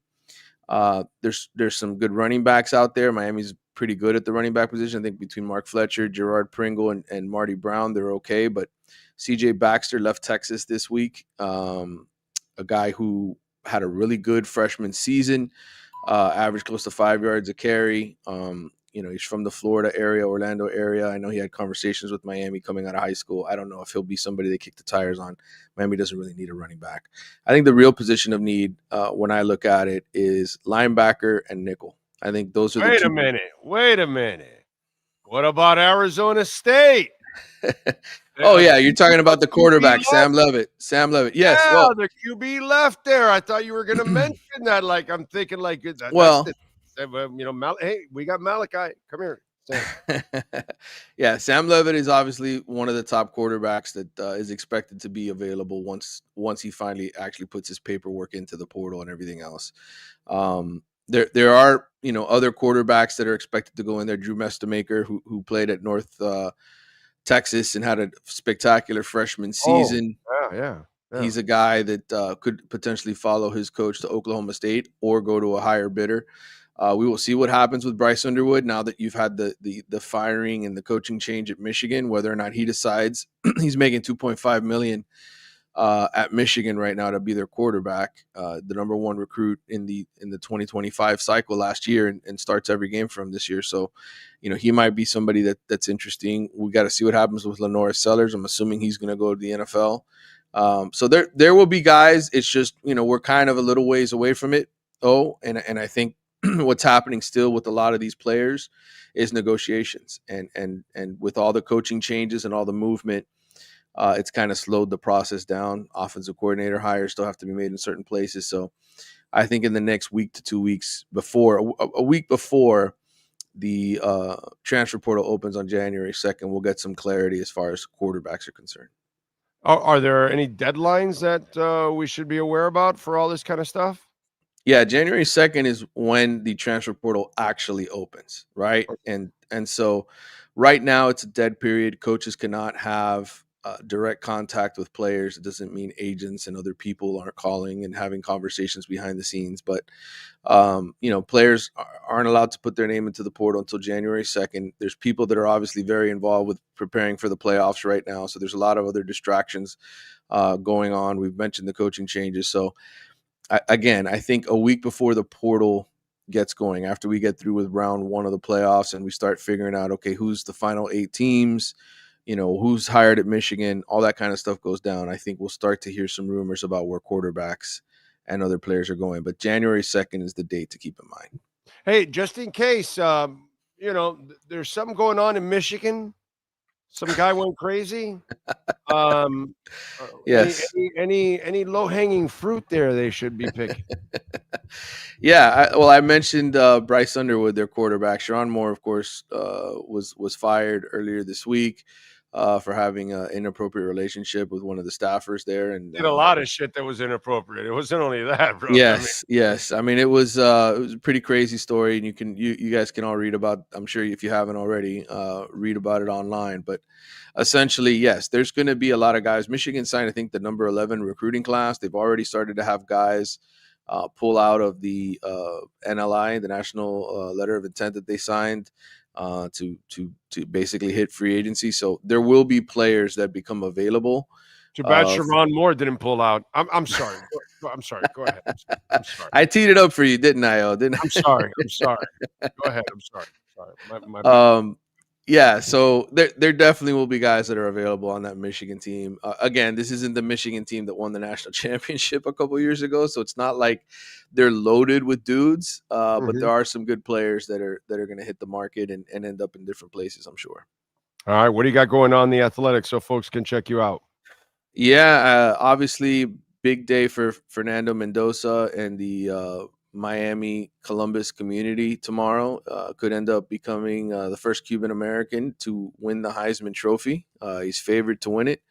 So I spent some time this week talking to people at Columbus about Fernando. I'm writing a piece, for tomorrow. That'll actually not for tomorrow, for after the award is announced. I think he's taking it home. There'll be plenty to read on that. Writing a story on Mario and whether or not he's a good coach. That'll be coming out early next week. We put out all of our All-American teams on the Athletics. If you want to see where the Hurricanes stand, freshman All-Americans team is the one I primarily handled. So there's a ton of stuff to read out there. All right. Well, Frankie, by the way, on the chat board wants to know what are Tulane's chances of winning their game? And that's because he's a Gators fan and they have the Tulane coach. So yeah, that's kind of why it's a Homer-like question. So what do you got? What do you got for the Gator fan? Yeah, unfortunately, we already seen this game once earlier this year, Tulane and Ole Miss, and it was a butt whooping. And Ole Miss went into their house, I believe, and won 45-10. Actually, it was at Ole Miss. So we're getting a repeat matchup. I think Tulane can play better, obviously, this time around. But I just think it's going to be a really difficult assignment for them. I know. So my bet on the money line for James Madison was not a smart move for winning it all. No, is that what you're telling me? It was not. James Madison, Tulane, they're all in trouble. I thought James Madison had a shot to win it all, bro. Now I'm depressed. I'm depressed. Jesus. All right. Well, follow him on Twitter at Manny_Navaro and catch his work there at The Athletic. As always, subscribe to us so you can get all kinds of stuff there too. They got a boatload of writers, great writers there, and breaking news all the time. Manny, as always, thank you, my brother. Have a fantastic weekend. We'll catch up next week. All right, brother. Good talking to you. You got it. There you go. The great Manny Navaro and our BigCheeseMiami.com NIL and recruiting report. Remember, visit our friends at 8080 Southwest 67th Avenue. And they have a patio now that you can rent out up to 40 people. So if you got to get together of 15, 20, 25, 30, even up to 40 people, maybe you want to treat your employees, maybe you want to give out an award to somebody, or maybe it's just a family get together, you can rent out that patio there. It's a really cool area in the Big Cheese, and go out there, check out the food. Oh man, those garlic rolls are to die for. 8080 Southwest 67th Avenue, 305-662-6855. You've been listening to the Big Cheese Miami Recruiting and NIL Report with Manny Navaro. At the Big Cheese Miami, they continue to purchase the same high-quality ingredients that the most expensive Italian restaurants use. The difference is they serve large portions at a family price. Visit the Big Cheese at 8080 Southwest 67th Avenue in Miami. Call 305-662-6855 or go to thebigcheesemiami.com. Go Canes! If you're looking to take your home or business to the next level, then RM Contractors can assist you. RM specializes in new residential turnkey, new commercial turnkey, home and office remodeling. Call them for free estimates. Serving all of South Florida, licensed and insured. Call Ray, 305-345-3649. You work hard to create the perfect atmosphere. You dream it, we'll build it. RM Contractors, 305-345-3649 or Instagram at RMC Fisher Island. Price, service, selection. Get all this and more at South Florida's #1 loved Subaru store. Subaru of Pembroke Pines. Save today with our 3 ways to save. 0% financing, 0 down payment, or make no payments for 90 days. From Subaru of Pembroke Pines. When presenting an award to an employee, athlete, executive, or fantasy GM, make sure you call Orvieto's Awards and More. For 35 years, these custom award specialists have been providing plaques, trophies, custom framing, while providing state-of-the-art laser and computerized engraving, UV printing, and glass crystal etching. They do all their engraving and printing in-house for quality control. Call Charles at 305-949-8098 or visit them at orvietosawards.com. Orvieto's Awards and More, where recognition is rewarding.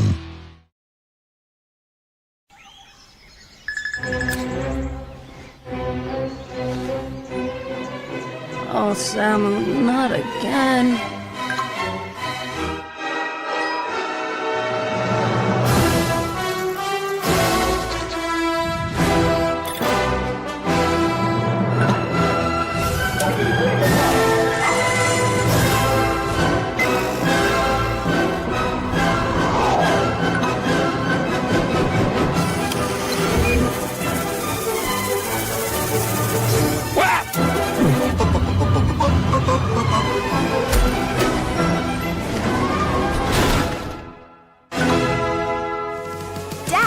Initiating Daddy's back. Go! Set the rhythm of your smart home with Sloman Shield Blink, the new integrated smart home platform that automates your life just the way you want it. Sloman Shield Blink. Be the maestro of your own home. The viewpoint statements or beliefs expressed on the following program by the host, guests, or callers are not necessarily the opinions of FantasyXS.com, Media Group Inc. ownership, management, sponsors, or website. All rise, football fans, as the Welton Rayon Miami Dolphins report with David Feronis is in session. Welton Rayon has more than 62 years of litigation experience handling insurance disputes. They are committed to resolving even the toughest insurance claims quickly. Call them for a free consultation. 954-966-4646. Here's Miami Dolphins insider David Feronis. All right. How you feeling, my man, on a Friday? Feeling good. It's a Friday, but here at Dolphins facilities, it's a Thursday because it's before Monday Night Football. So week gets pushed back a little bit, but yeah, feeling good. And then bracing myself for frigid Pittsburgh when I go over there on Sunday. You'll be in a press box. You'll be fine. Relax. Take it easy. Come on. You're not on the field. Oh, absolutely. No. You're not like a sideline reporter really like going through the elements. You know what I mean? But you'll be in a press box and having some soup and stuff, nice and warm. Anyway. Hopefully they got some hot chocolate for us. I'm always a big fan of that whenever I go to a cold city. And I know you don't watch practice because they don't let you guys. You go in, you take, roll and see who's there, who's not. What's your feeling on Achane? Because again, you don't see practice, and it's not like he's going to get hit in practice anyway, and those kind of things. Yeah, is we really don't know how bad the injury is, but it really can't be that bad if he's going to play, right? It can't be like he has any fractures or any cartilage damage. So that's the good thing. It's just a matter of how bruised it is, I guess. I don't know. Yeah, we saw him experiment a little bit with a flak jacket, like try it out, see how comfortable he was with it. So maybe he does, maybe he doesn't use one on Monday Night Football to protect his ribs. But overall, from everything we've heard, we asked Tua about it. Tua said he looked good. We asked offensive coordinator Frank Smith. He said he looked great. So everyone we're talking to has given him high marks for how he looks compared to the normal. So Devon Achane was willing and able to go back into the game on Sunday, and ultimately with the score what it was, and Jalen Wright had a hot hand. Then Coach Mike McDaniel decided not to move forward with reinserting him into the game after he had already posted 92 yards on just 7 carries. So saved him up, gets an extra day before Monday night, plus, all the hours before the night game. So that's a whole extra day and a half that he gets to prepare himself for a cold weather game against a defense that historically hits hard, but recently they actually haven't, because they've given up a lot of rushing yards against the Baltimore Ravens and Buffalo Bills last 2 times they were out there. So maybe some opportunities to run against them if he's feeling good, as we expect he will be. I've called the Steelers frauds from the preseason. They're not that good, dude. They haven't been that good. That division is not that good overall. This is I know it's super dangerous to say that about the Miami Dolphins. I understand, ladies and gentlemen, okay? But this is a very winnable game for Miami. As long as you don't get cute like you did against Baltimore and you paid the price and you didn't play your game, which now you know what your game is. You know what I'm saying? And to me, that's half the battle. If you know what your game is, then you've got a chance to really compete right now. And I think if Miami plays their game, dude, I really believe they can win this game on Monday night. I really do. Yeah, very much winnable. The Steelers for the last several years have just kind of been this hovering around 500. Mike Tomlin always gets them just barely above type of team. And I think this year is no different. They're sitting here at 7-6. They're leading the AFC North, but only because the Ravens have had all those games without Lamar Jackson, and the Bengals are down. The Browns are the Browns. So, yeah, we play up the AFC North as this rugged and rough and tough division, of course. And sure, you got to be to play football in those cities. But I mean, this year it's not like the quality of football is that great to be leading that division. So very winnable. Just some of the factors are going against the Dolphins. Obviously, they always struggle in cold weather, but like you said, if the run game is going, Mike McDaniel said it after the win against the Jets, run game and defense, when I asked him about it, he said that's a formula for winning in December. So, they got a little bit of a test run going into somewhat cold weather. It was like 40, high 30s in East Rutherford, New Jersey, in the Meadowlands. Now it's going to be in the teens in Pittsburgh. So they're really going to need that trench play on both sides of the ball to flourish and to keep pounding it against the Steelers team that is. Why can't they do it? I don't know.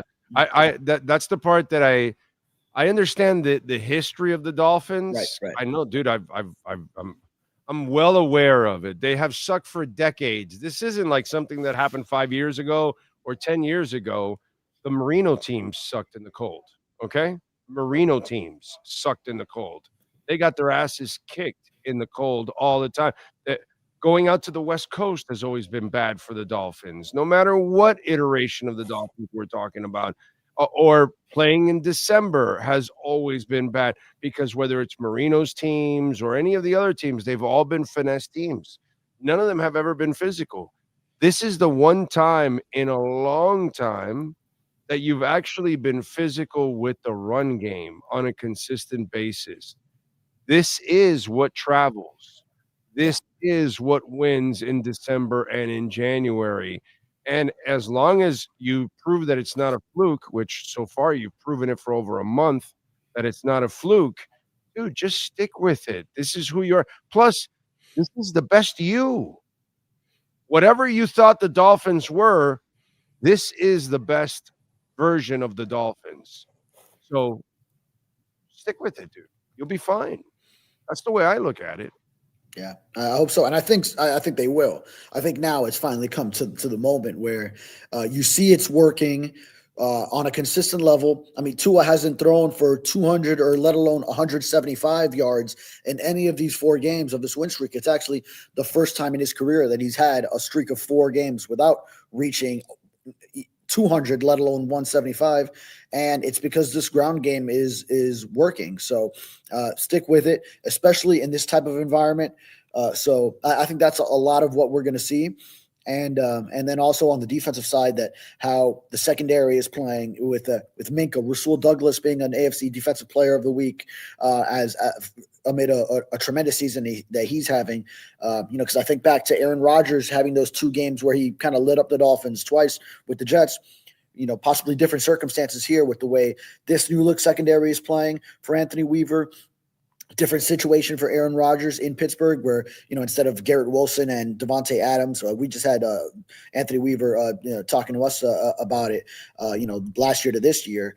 So I think all these factors, they play into, yes, very winnable game. I know we are used to seeing the Dolphins ultimately come up short when it's primetime games, when it's cold weather games, when it's December.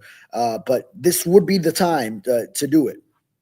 Yeah, and I think they can, dude. I think it's a perfect storm. You're not going to Seattle right now, dude. Okay, Pittsburgh is not. They're nothing. They're not that scary. And the TJ Watt thing might even make it easier for you now because their best pass rusher is probably going to be out. Because I almost get that Tyrod Taylor feeling that somebody punctured his freaking lung and he's got to miss now some time, so that might make it. I think this is the perfect storm for you to win this game. Yeah.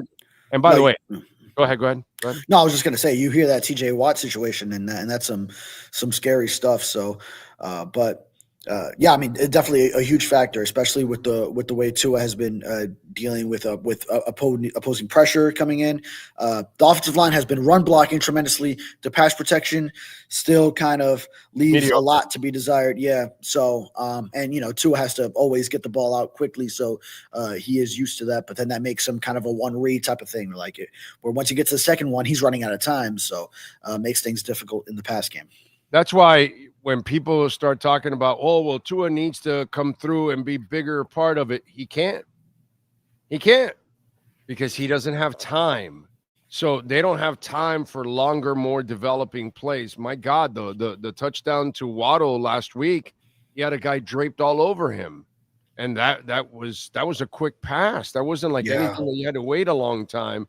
And he had somebody draped all over him. And so really, that's why you have to stick with the run. And the pass can only be a complementary thing moving forward.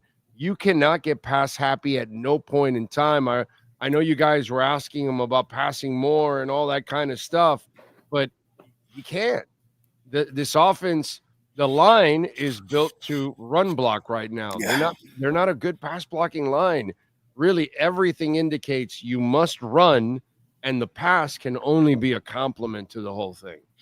Yeah. No, and I'm interested at what point do opposing defenses now overcompensate to stop that? Because it's got to happen at some point, and especially the Steelers. If so, they've been without their big rookie defensive tackle Derek Harmon for some time. So if he's out, then that's a big run stopping piece that they had, that they drafted in the first round specifically, really to stop like Baltimore and the Derrick Henry rushing attack with Lamar Jackson back there to help them in that regard. So. He was a DNP early in the week on the Thursday injury report for the Steelers. So that's a factor in how they're going to run block and that or stop the run. Sorry. And then if they need to bring extra guys in the box, then that would really kind of be the only way where you can finally open it up. It's you need the run game first to then open up the pass game when you just get these extraordinary looks that you just can't help but to go in and beat with Jalen Waddle maybe getting a one-on-one against a corner that can't really cover him and things like that. Darren Waller being able to get a mismatch and just you throw the ball up to him, which really I think they still can do even when he is covered because he can just go up and get the ball. But yes, definitely the run game has to be the priority. Mike McDaniel cannot forget that. Even if it's you're down one score, even if you go down 2 scores early, if you still have plenty of time, stick to what the offense should look like and has been working well. It would only be unless it gets to like fourth quarter and you're down multiple scores and that then, all right, now it's you got to go let it loose. But aside from that, just please stick to the run game. Okay, let me run something by you because this is what the optics look like. When you guys asked Tua yesterday about, not necessarily playing up to, his potential or his best, and he talked about it, how, of course he'd like to play better, he'd like to throw the ball more, all that other stuff, but the important part is we're winning, and that's all. The way it comes off is, well, I'm not playing well. What can I do? It is what it is. We'll live for another day, yada, yada, yada. It doesn't seem like he's beating himself up enough for it because they're winning, but they're kind of winning at times in spite of him. Right. I mean, in the New Orleans game, he practically kept the Saints in the game himself. So he's not playing anything like he was playing the first couple of years under Mike McDaniel. The last, year and a half here, he's been kind of like in a funk and he can't get out of it. And so I'm just wondering to you, what does it look like? Because it doesn't look like to me like a guy that is like really pissed off at how much he has sucked this year. You know what I'm saying? Like, I think if maybe some other players would be kind of saying, I'm really glad my team has bailed me out because I have not done enough to help them. Kind of that's what I'd like to almost hear from him because that's the truth.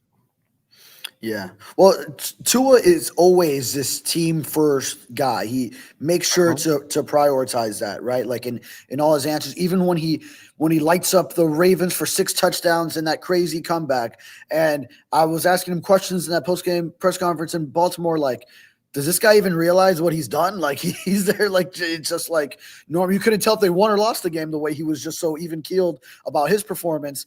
And so it's always, and whenever you ask him a question about himself or like one player, then he's like, oh, but I think it's the same with the whole team. He's always thinking about the team. So I really do believe him when he says like, oh man, I mean, I'm happy because we are winning.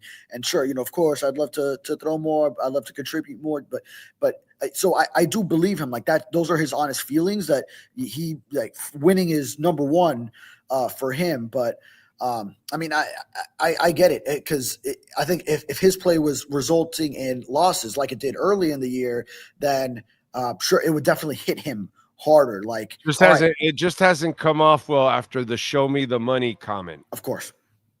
No, I mean, I always point back to that when there's been multiple times where fans ask me, like, why is Tua regressing? And we run it in our Dolphins Q&A piece on the Sun Sentinel.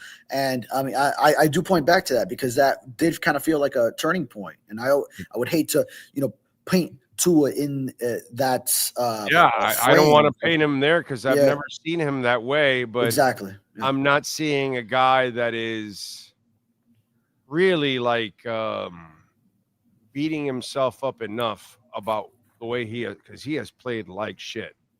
And I know that part of it is confidence, that he has no confidence behind that line.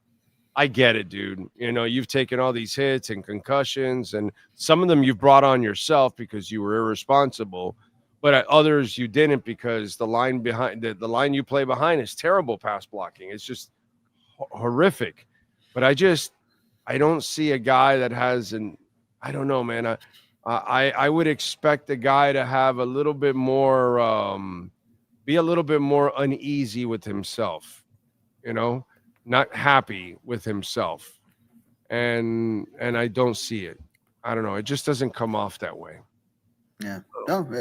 It's fair. By the way, some news here. Then the Dolphins got Hayden Rucci back. They just announced on the practice squad. Remember, he was poached from Detroit. Let him go. I guess Detroit let him go. I missed it completely, but now the Dolphins are bringing him back to the practice squad. So that had to be what happened. And Isaiah Johnson, the corner, is to the active roster from the practice squad because Caleb Johnson, linebacker and special teamer who got hurt in the Jets game, he's going on IR. Okay, good for Isaiah, bro. He's got some skills. That's a big some bitch, bro, for a defensive back, bro. Yeah. If I'm sure he can play special teams too, so that's a good special teams ad. If he can make a transition, he could be an impactful player, man. Because wow, he's got size, dude. If he has the athleticism to play back there, he could be a scary player overall. That's the kind of guy you want in a matchup like this when you're facing a DK Metcalf on the other side. Not that Isaiah Johnson's suddenly going to be thrown into the fire and cover DK Metcalf on Monday Night Football in the cold, but it's just like he's a guy that once you develop him and have a level of confidence that he can go and handle it, like that's the size matchup that you would want against a receiver like that. Yeah, they're hard to find, big corners like that can play, at this level. That is really, really hard to find. For Monday night, though, I'd be very pleased with Rasul Douglas going against them because Rasul has been on a tear here. His passer rating against is like below 70. AFC Defensive Player of the Week, back-to-back games with a pick, had 5 pass breakups. Like he's been a monster and a great find for this Dolphins secondary and the defense. It's funny because some people say, well, they're winning since they fired Chris Greer. Yeah, but they're still winning with Chris Greer's players. Has nothing to do with Chris Greer. It has to do with the coaching, that the coaching actually figured out how they're supposed to play, and so, it's the rookie class, by the way, is looking better and better every week, right? Yeah. It might have more to do with removing the Papa shot from the locker room because ever since both those two things were simultaneous, and then they're 4-0 since after the Ravens game. Both of those things. But they won the Atlanta game. I almost count the Ravens game as a mistake because you didn't play your game that day, and you got cute and you paid the price for it. Where I think if you play your game, you might have won that game too. You know what I mean? Like I that game, I almost take it out of this streak because that game you didn't lose playing your kind of football. If you play your kind of football, you've had much better success. Show me that. You know what I mean? That Ravens game just pissed me off. Because in the first half they were beating the Ravens as far as just on the field. If you didn't see a score, if you were just watching the game, just watching play by play, not let's say you remove the scoring plays out, you feel like in the first half the Dolphins are beating them up.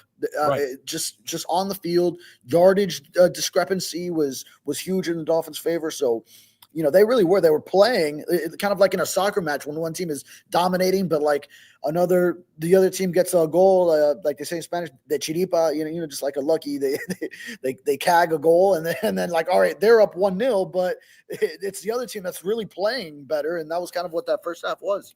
Yeah, that's what it was. No doubt about that. All right, what do you got going on in the Sentinel so folks can check you out?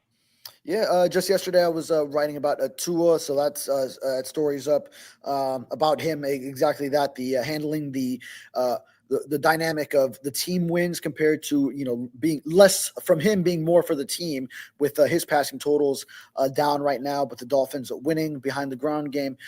So today I'll be writing a lot about the defense. I'm working on something on I don't know if you've seen the videos, how the Dolphins defenders are like chanting guys' names and then doing the clap, clap, clap, clap, clap. And then it's kind of like it's a team bonding thing that's developed. So a lot of camaraderie on this defensive unit right now that's leading to their play. So about the Aaron Rodgers matchup, and probably before the week's over, a little something on Rasul Douglas. Obviously the Devon Achane updates as we get closer to Monday night. What'd you think of the Jeremy Fowler report that he threw out there, that to keep your eye on Vance Joseph because he was part of the prior list in the coaching search that went to Mike McDaniel? And what'd you think of that Jeremy got that and is he getting that from somewhere in the building? So how did he paint that? He painted it that a coach to watch to get hired in Miami could be Vance Joseph, because Vance was one of the finalists for the job that Mike McDaniel ended up getting in Miami. So they could go back to that list and go to Vance Joseph. And this would be in a scenario of Mike McDaniel fired and then head coaching. Yeah. Well, I mean, right now, from what I'm saying, then I wouldn't even go down the road of McDaniel fired at this point. I know earlier in the season that was a feeling, but I think once we saw it was Greer and not him, and then now that he's sticking to the run game, has adjusted from the post Tyreek Hill era with this ground game, that the guys never gave up on him, that Stephen Ross is more about the process than overseeing kind of those, or overlooking some of those earlier results, then I would feel kind of bullish on McDaniel returning at this point. But obviously these last 4 games are going to be instrumental. If all of a sudden there's a huge downturn, that could change. But yeah, in that case, then sure, like, Vance Joseph was a candidate previously, so I'm sure his name would be back in the mix. There's a lot of the same people still in this building that are making decisions. Granted, Chris Greer is now out, but yeah. But this tells me and I know Jeremy for a long time, dude. If he got this, he didn't pull this out of his ass. Of course. He got it from somewhere. So this tells me nobody's learned a damn thing in that building. It tells me Stephen Ross hasn't learned a goddamn thing, bro. Because what you're supposed to do is fire everybody, go hire a GM, and get the hell out of the way, and let the GM decide who's going to be his next coach. There should not be any names of coaches coming out, because then that means what? You're keeping the champ guy? Give me a break. That's the way you're going to go? Then that just tells me that you're trying to keep as much continuity as possible and trying to play the human Jenga thing, which does not work. And they continue to do the human Jenga thing. That's what that tells me. Yeah, it would be interesting if it goes down that road, and then it's kind of like just the cycle, the same cycle. It seems, but right now, I mean, I would be I am more early in the season. I would have been more confident that McDaniel's go by the end. Now I'm more confident. I'd be beyond the 50% that he stays based on where we're at now. And it's a stupid organization, so they do stupid things. So yeah, you know what I mean. I mean, what I mean, there's no other way to phrase it. You don't keep this man. It's the dumbest thing in the world to keep this man around. He is as incompetent as it gets. You got another shitty season. You're not going anywhere. It's 4 years straight of him doing stupid thing after stupid thing. I don't really understand it, bro. I don't understand it. I don't understand anything that this organization does anymore. They just don't ever do anything right. And to me, to have a name come out like that from the building, and let me give you a little insight on this. Brian Flores asked for permission to speak to the Niners for Mike McDaniel when Chan Gailey left. He had to find an offensive coordinator. Right. Mike McDaniel was on Flo's list. Yes. And then they denied him access, so he did an interview. And then these guys, when they were hiring, they got that list, and they brought that part of that list to life because, I guess, no creativity. And now, here we go again. No creativity because that was the name that was on the old list, and here we go again. It's just kind of the same shit over and over again. And instead, what you don't understand is all you people have a malaise in that building. Like you need to get like Stephen Ross shouldn't be listening to anybody that's in the press box with him, not press box, in his suite with him. None of those people. All those people have been around him for 15 years, and obviously, look at that. He needs to fire everybody. He needs to hire a general manager, and he needs to get the hell out of the way and let that general manager rebuild the entire organization top to bottom, because what we're seeing is the same stuff is going to regurgitate over and over again. I always did say, if I saw them going down, Chris Greer and Mike McDaniel, that they would go down together. So, from back then, I wasn't seeing this like halfway thing, and mostly when it's a breakup, it's a clean break is usually like the way you go when it's been a lot of years without much going on. But it's just the way it seems Stephen Ross is going again, because, you hear the national reports when it's like Ian Rappaport, Tom Pelissero come out and they go and say, hey, it's Mike McDaniel at least through this season.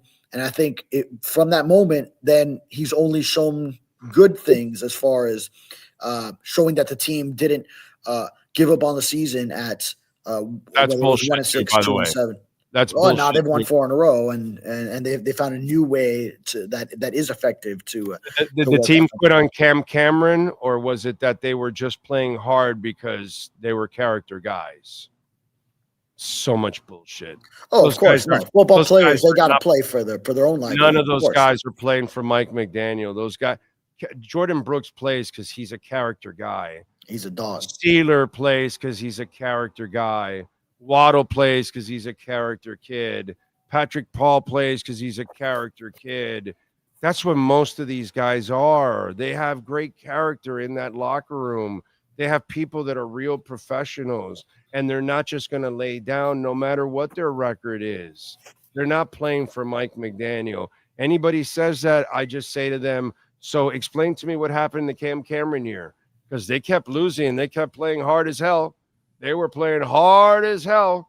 Because why? Because they were playing for themselves. They hated Cam Cameron, bro. They hated Cam Cameron, and yet they were still playing hard. So, yeah, sometimes there are lockers that they do tune out the coach and they give up. But you know why? That's because you have a bunch of Jalen Ramseys in your locker room.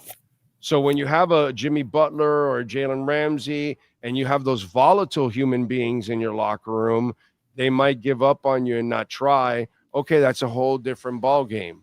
But that's not what they have in this locker room.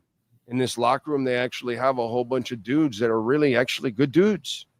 They're good dudes. You think Alec Ingold is not going to play hard no matter who the hell the coach is? No, dude, he doesn't care. You think Aaron Brewer matters who the coach is? That son of a bitch is going to play hard. He's going to play through injuries. He's a football player. And that's where I think a lot of you in the media are falling for that bullshit about, oh, they're playing hard for McDaniel. No, bro, they're playing hard for themselves. You guys are actually discrediting the players by landing it on the coach. Those guys are playing hard because they're professionals. Give them the credit that they deserve, dude. Okay. You're twisting my words because I never said they're playing hard for McDaniel. I never said they're playing hard for McDaniel. I'm saying in general, any media member that says that they're still playing hard for McDaniel, I would tell any media member. I didn't say that. That's the point you want to counter, but I didn't say that. I'm just telling you that if you happen to be part of it, you're all full of shit. They're not playing hard for McDaniel. They're playing hard for themselves because they're professional. I get that part. Yeah. Yeah, I get that part. I'm only saying, like they're Shaquille O'Neal and all those coaches. guys in 2007, they didn't give a shit. They didn't play hard. They gave up on the season. Yeah. All those guys gave up on the season and got lazy and all that kind of shit. And it had nothing to do with the coach. It had to do with the character of those players. You know, everything went well for them in 06 and they won it. But then when they had to come back to defend it, it was an absolute disaster. They came in out of shape and all that kind of stuff. That's because the people that you had in that locker room weren't quality, really, individuals at that time. And that's where I got to give Chris Greer a little credit there. All the people he brought in pretty much into that locker room outside of maybe Tyreek, they're pretty much professionals, bro. Yeah, good character guys. But I'm not talking about playing hard for McDaniel. It's that when you're 1-6 and 2-7, still there's a game plan week to week that you are hearing from a coach, and that players could be like, man, this shit ain't working. You know, like we're not receptive to what, but this team, this roster still was receptive to him. And yes, in part because the players are those high character guys, but you know, also they didn't go freelancing and say, you know, everything that this coach is telling us isn't working. They stuck to what their coaching was. They were receptive to the messaging from coaching, and but they were playing hard when the game plan's bad. They still play hard. Oh yeah, but I'm not talking about their effort. When the idiot F's up against the Ravens, they're still playing hard. Oh yeah. You know what I mean? Character, bro. Yeah, I've always been saying they're playing hard. They're playing hard regardless. I just wish people would give the players way more credit than the coach on this. That's all. I just think they deserve the credit, bro. You're in the locker room. You know how effed up Aaron Brewer is. Oh, he's messed up. Three he's different injuries. Yeah. Yeah, he's messed up and he's playing, dude. Like he easily could say, "I'm out." You know, and yeah, because you're not going to the playoffs. You're not really going to do anything. He could say, "I'm out," and take care of his body for next year, and he doesn't, bro. That's leadership. That's character. That guy's a badass, bro. Yeah, I know. I see Aaron Brewer taped up in areas that aren't listed on the injury report. So it's like the 3 injuries he's got in the injury report, he's dealing with more stuff and protecting other body parts, and you know, that's not even part on there. There wouldn't be enough space to list all his. Teron Armstead did the same thing. No matter what, it had nothing to do with the coach. It's it's his makeup. It's who he is. You know what I mean? And it's like you. It doesn't matter. You could have a terrible editor. Not that you do. Not that you do. You could have a terrible boss, but you still go do your job, and you still do it at the best of your ability, because it has nothing to do with the person. Even sometimes, he and I have been part of places that were terrible above us, but he and I were going to do our jobs no matter what. You know what I mean? Oh, yeah. Because we gave a shit about our work. And that's, you know, so that's where I think we should give the players a little bit more love and respect in that sense. That's all. That's all I'm saying. Oh, I do. Believe me. All right. Follow him on Twitter at David Feronis _ and catch his work there at the South Florida Sun Sentinel. Have a fantastic weekend. We will catch up on Monday night. Yes, sir. Monday night. Let's do it. You got it. There you go. David Feronis. And, of course, Welton Rayom. We love talking about Jeff Welt and Daniel Rayom. They know how to get it done, and they've been getting it done for a long time, folks. They're in Hollywood, so give them a ring, 954-966-4646. The consultation is absolutely free. So if you have any condo damage, criminal defense, business owner claims, commercial litigation, call Jeff Welt and Daniel Rayom, 954-966-4646, and make sure you tell them that Big O sent you. This has been another session of the Welton Rayom Miami Dolphins Report with David Feronis. At Welton Rayom, they don't get paid unless you win. They handle complex personal injury claims caused by the fault of another in both state and federal courts. They handle auto, trucking, motorcycle, slip and fall, and bicycle accidents. Call 954-966-4646. Welton Rayom can help. All right. Thank you all out there. Thank you. I just think I just find it kind of unfair that people don't credit the players. And I credit the players. That whole thing about playing for the coaches and all that, that is about the most overrated thing I've ever seen in my life. It really is. Players usually are playing for themselves, for their incentives, for their professionalism, just like you do too. So you work hard because of your boss? No, dude, you work hard because it's your job. You want to keep it. You want to get better. You take pride in it. You know, like I said, I've worked with him, and we've had bosses that are the most unmotivating people in the history of mankind. Am I a little off by that? Okay. All right. I mean, people that you do not want to work for. Okay. When you have like no help whatsoever and you're just left there dead and gone, it's really easy to mail it in. And you and I have been in radio stations where we've seen that atmosphere and the other people are mailing it in, because I've worked with people that mail it in. You know what I'm saying? And so I know how it goes, and I never accepted that. You know what I mean? I'm a self-motivated person. That's why I can do what I've done for 6 years, because I'm self-motivated. You know what I mean? I just think that we don't give people enough credit for what they do. You know what I mean? So I'd rather look at those players and say, those guys, man, mad props to them. They have sold out completely, and they have continued to play hard no matter what's going on, no matter the adversity. And to me, I find that impressive. Where's the market at? Down 217 points. Wow, the S&P's down 73. The NASDAQ is up barely a quarter of a point. Okay. And Bitcoin is barely up half a point. It's up to 90,248. It went down to 89.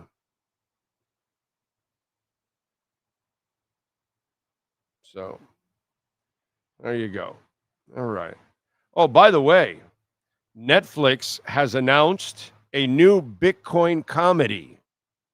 It's called One Attempt Remaining, which I love the name. It stars Jennifer Gardner, and it's two executives discover the Bitcoin they want on a cruise is now worth millions, but they've forgotten the password. And you know how you get a certain amount of attempts and then it gets locked after? So I guess that's why it says one attempt remaining. Oh, that's funny as hell. And so true. It happens. It happens. Jennifer Gardner in Alias was awesome, dude. Like, awesome. That was a good show. And the many faces and disguises that she would go under, and she looked great in a lot of those costumes, man, and the way she changed her looks. And then there were times where she had to dress like sexy, and she looked through the roof, dude, at that time. That was a good show. I enjoyed Alias. I thought that was a pretty cool show. Luis Suarez has accepted Inter Miami's renewal proposal and will sign for one more year through the end of 2026. Wow. They're bringing back Suarez? They're bringing back the spitter? I thought so again, I don't understand all the MLS stuff, but the Rodrigo De the Paul. designated players were already assigned. Well, Rodrigo De Paul is one of them, right? Yeah. No, that's what I'm saying. He became one of them. They already have the designated players, so I don't get it. I'm not sure what they. But you know, Inter Miami has their own rules, and Yeah, they do. They try to add extra DPs. They know that once Messi leaves, they'll be on They'll be on whatever. They'll be fines and ruled out, suspensions and all that for 3 years after he leaves. That'll be their reasoning. I mean, if you're not cheating, you're not trying, Sean. Hey, look, they got a title. They got to get better at cheating now, because they're bringing in Matuidi as a. Yeah, Matuidi, that was a bad one. That was a really bad one, dude. That was a Pizarro. Yeah. Higuain. we're trying to get Steve for the wise guy picks. He says, "Oh, he's going to be on right now. He's coming on." He says, "On in a minute." So we will get. Well, I don't know if it's a Cuban minute or a regular or a normal minute. If it's a Cuban minute, then it'll be a half hour from now. League insiders believe Giannis Antetokounmpo might be willing to call Miami his next home, with a potential package of Tyler Hero, Khalil Ware, and Jaime Jaquez being sent out per Sam Amick.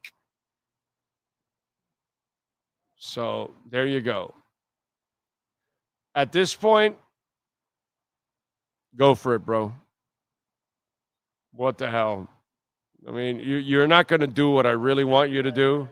You're not going to really tear it down. So you just keep doing the whole thing. So just go bring a real star here at least, and then try to build it around, right? Speaking of stars, the great Steve Calabro is in, baby. He is ready. He's got the wise guy picks after the wise guy had a mighty rough week last week. He struggled. As Joe Namath would say, he was a struggling.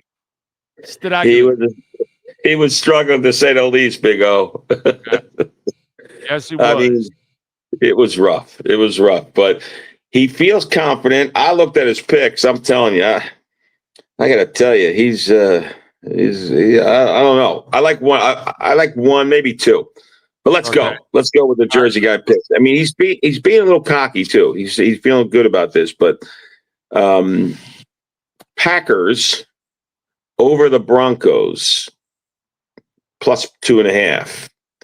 So that's an interesting one. I don't know. I got the Packers right now -2. Yeah, and he said 2.5. Yeah, on the Hard Rock.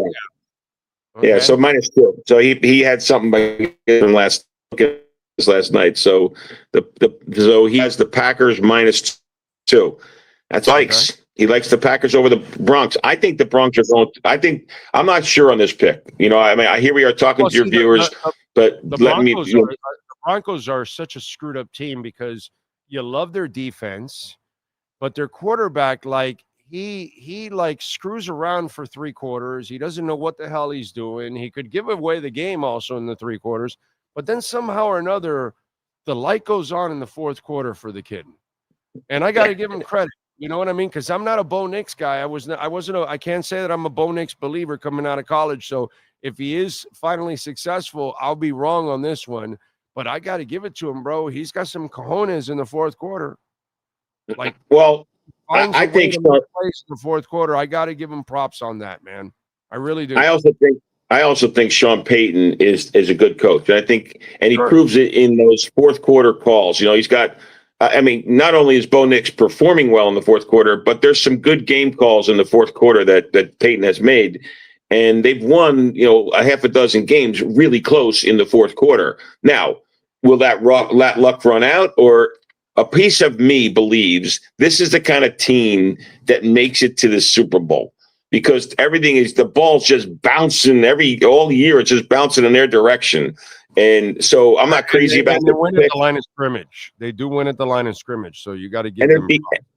And they have a good defense, like you said earlier. So they have a lot of components of a championship team. I happen to think they're going to go to the Super Bowl. Now, as it relates to this game, I think the Packers are also very good. I think they're well coached. I think they have a good quarterback. I think they got a lot of good components to their game. It is in Denver, so that's not cool. That's not good for the Pack, but the Packer fans travel, and that's an easy travel for them. Going from it's not like they're going to Miami or something. So anyhow, the -2 for the Packers. I'm not on the same wavelength with the Jersey guy there, but he's all about this one. Now the next one, this is like, to me, I think this is an easy one. I like this a lot. He's got Panthers over the Saints. Panthers are -2.5. I know it's in New Orleans, but I think the Saints are very beatable. I think the Panthers have quietly become a pretty good team this year. I wouldn't say that 8 weeks ago or 9 weeks ago, but they have quietly played an okay. They're having a decent season for a quarterback that's 3 foot, 4'10", and weighs 112 pounds. They have had a much better year than I ever imagined that Carolina would. So I got to give them credit there. I'm with you. And that's not a bad pick. It's a field goal win. I can see that. Yeah. Yeah, I think the Panthers are going to beat them. I think they really are. The next one is one of those. This is one where I'm 50-50 on this one. I'm trying to look this up here. Where the hell is it? Must be so he's got the Chiefs over the Chargers. Where is that game? I'm trying to figure out where that game is. It's in KC. It's in KC. Okay, so I like that. So they're -5.5, right? So that's because they're home. The Chargers, I don't know. I think right now on the Hard Rock app, it's KC -5. -5. Okay, so he likes KC -5. Yeah, he does. Wow, I don't like that one. Yeah, I know the Chargers are beat up to hell, but KC hasn't shown me anything, dude. They haven't shown me anything. They've shown me stuff. They've shown me that they're vulnerable. They've shown me that they're incredibly vulnerable. Although the KC is interesting. They have a very, I don't know, their roster is still a pretty good roster. Their receivers are maybe a little less than normal, but they're old, man. Chris Jones isn't Chris Jones right now. He's not playing like he used to. Obviously, Kelsey's lost a step. They have offensive line issues also, just like the Chargers do too. They've got a bunch of backups playing. I don't know, man. I'm at a point right now with the Chiefs that I don't know if I want to give 5 points, even at home, which is crazy to think. And the Chargers, like, I'm not the biggest Herbert believer, but they've played solid foot. Like last week, he was in a difficult situation. I got to give Herbert credit. He actually played all right. I wouldn't touch that game at all. I wouldn't bet for like the Chargers, but right now I don't trust Kansas City for anything, dude. They look old and tired, and they look like they're running. I think Kansas City. Why are you picking on Andy Reid? He's always looked old, and he's done well when he looked old 2 years ago. I know. Yeah, his team just looks like so many Super Bowl runs. I think that they finally hit that wall. Well, I only joke about Andy Reid because Andy Reid is exactly my age, and I'm not saying anything. But I hope I don't look that old. That's all I'm saying. Andy's I love Andy Reid, but you look a lot better than Andy, bro. Andy looks like he's been a head coach for a long time. He's had a rough life too. He has a rough personal life, but maybe Andy Reid needs to come down to Hialeah Park and try to take a shot at that $200,000 Ace King Royal we got there in the poker room, or that $100,000 that beautiful $100,000 bad beat. And maybe Andy will be busy. If they don't make the playoffs, maybe he'll come over to Hialeah Park on December 31st and try to win that Mercedes on New Year's Eve. Why not? I know Andy will also be at Vicky Bakery too at the same time, because he'll be getting some pastellis, knowing Andy Reid. Andy must be there 3-4 times a day. If I know Andy. But at any rate, and then hibernate like a bear. That's what Andy Reid would do. You know me. I have a new one now from our Vicky's Bakery. Look, if you really want authentic Cuban food, you got to come to Hialeah Park. You can gamble, you can play poker, you can play in the slot machines, you can play our electronic blackjack, you can play our electronic craps. We also have the heads up hold'em games right on the slot floor too. But when you want to have that, if you're going to Vicky's Bakery, now this is a Casino Steve recommendation. I was always about the pastelito flan, the flan pastelito. I'm telling you, I've been said it about 5 times on your show. But I have another thing, the coconut flan. I got to tell you, that should be illegal. When I had it the other day with a Jersey pastel. A jersey. What does it? Well, that would have to have like pepperoni in it or something. Right. Some kind of smelly sausage. Some Italian sausage or something in there. Yeah. That's when the Italians and the Cubans merge, you know. Yeah. Yes, but it's cooked with that oil smell from the tankers there in Jersey. So kind of, it's kind of a stinky pastel. You know what I'm saying? You bring it up, but I have to say it again. And I know I've said it on the show probably about a year ago. I said it, but it's worthy of repeating. When I was obviously my mother lived in North Jersey, right, and I lived in South Jersey when I was an adult, and so I would take my kids to visit their grandmother. And as we got closer to my mom's house, we were going to North Jersey. They would say, "Oh, we must be close to Grandma's house. I can smell it," and they would smell the air pollution on the Jersey Turnpike. I remember it as a kid. You know what I mean? Going with my uncle and aunt in the car, and once I smelled it, I knew exactly where I was. You know, so yeah. Did I ever mention I'm from Jersey? Did I mention that? I think it might have been mentioned. Yeah, it might have been mentioned. Yeah, it might have been. You know the scene in Sopranos where the people around the country may not know this, but they're actually on this. In the beginning of the Sopranos show, that when that cool song is on, he's actually driving on the New Jersey Turnpike. Yes, that's the part of the turnpike that smells. That's the smelly part. That's the infamous part of it. That's why you got to film that part. That's the part you got to film.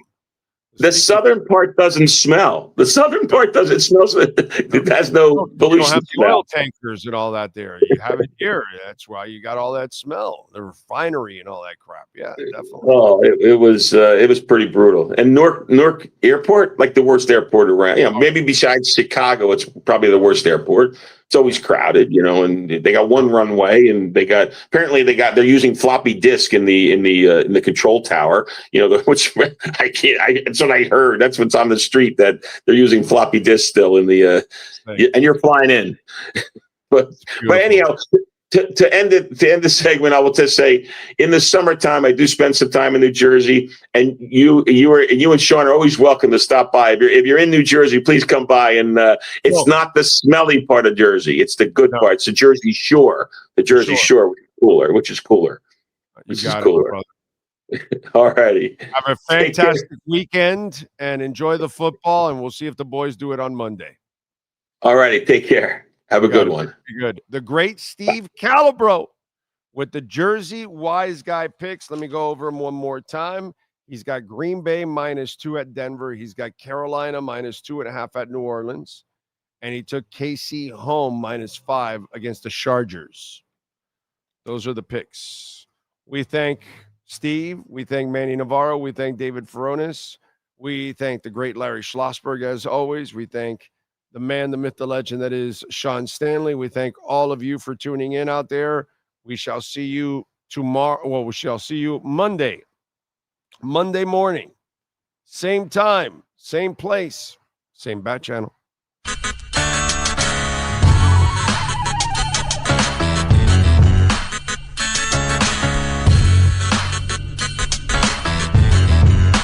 This is the Big O Show. This is the Big O Show.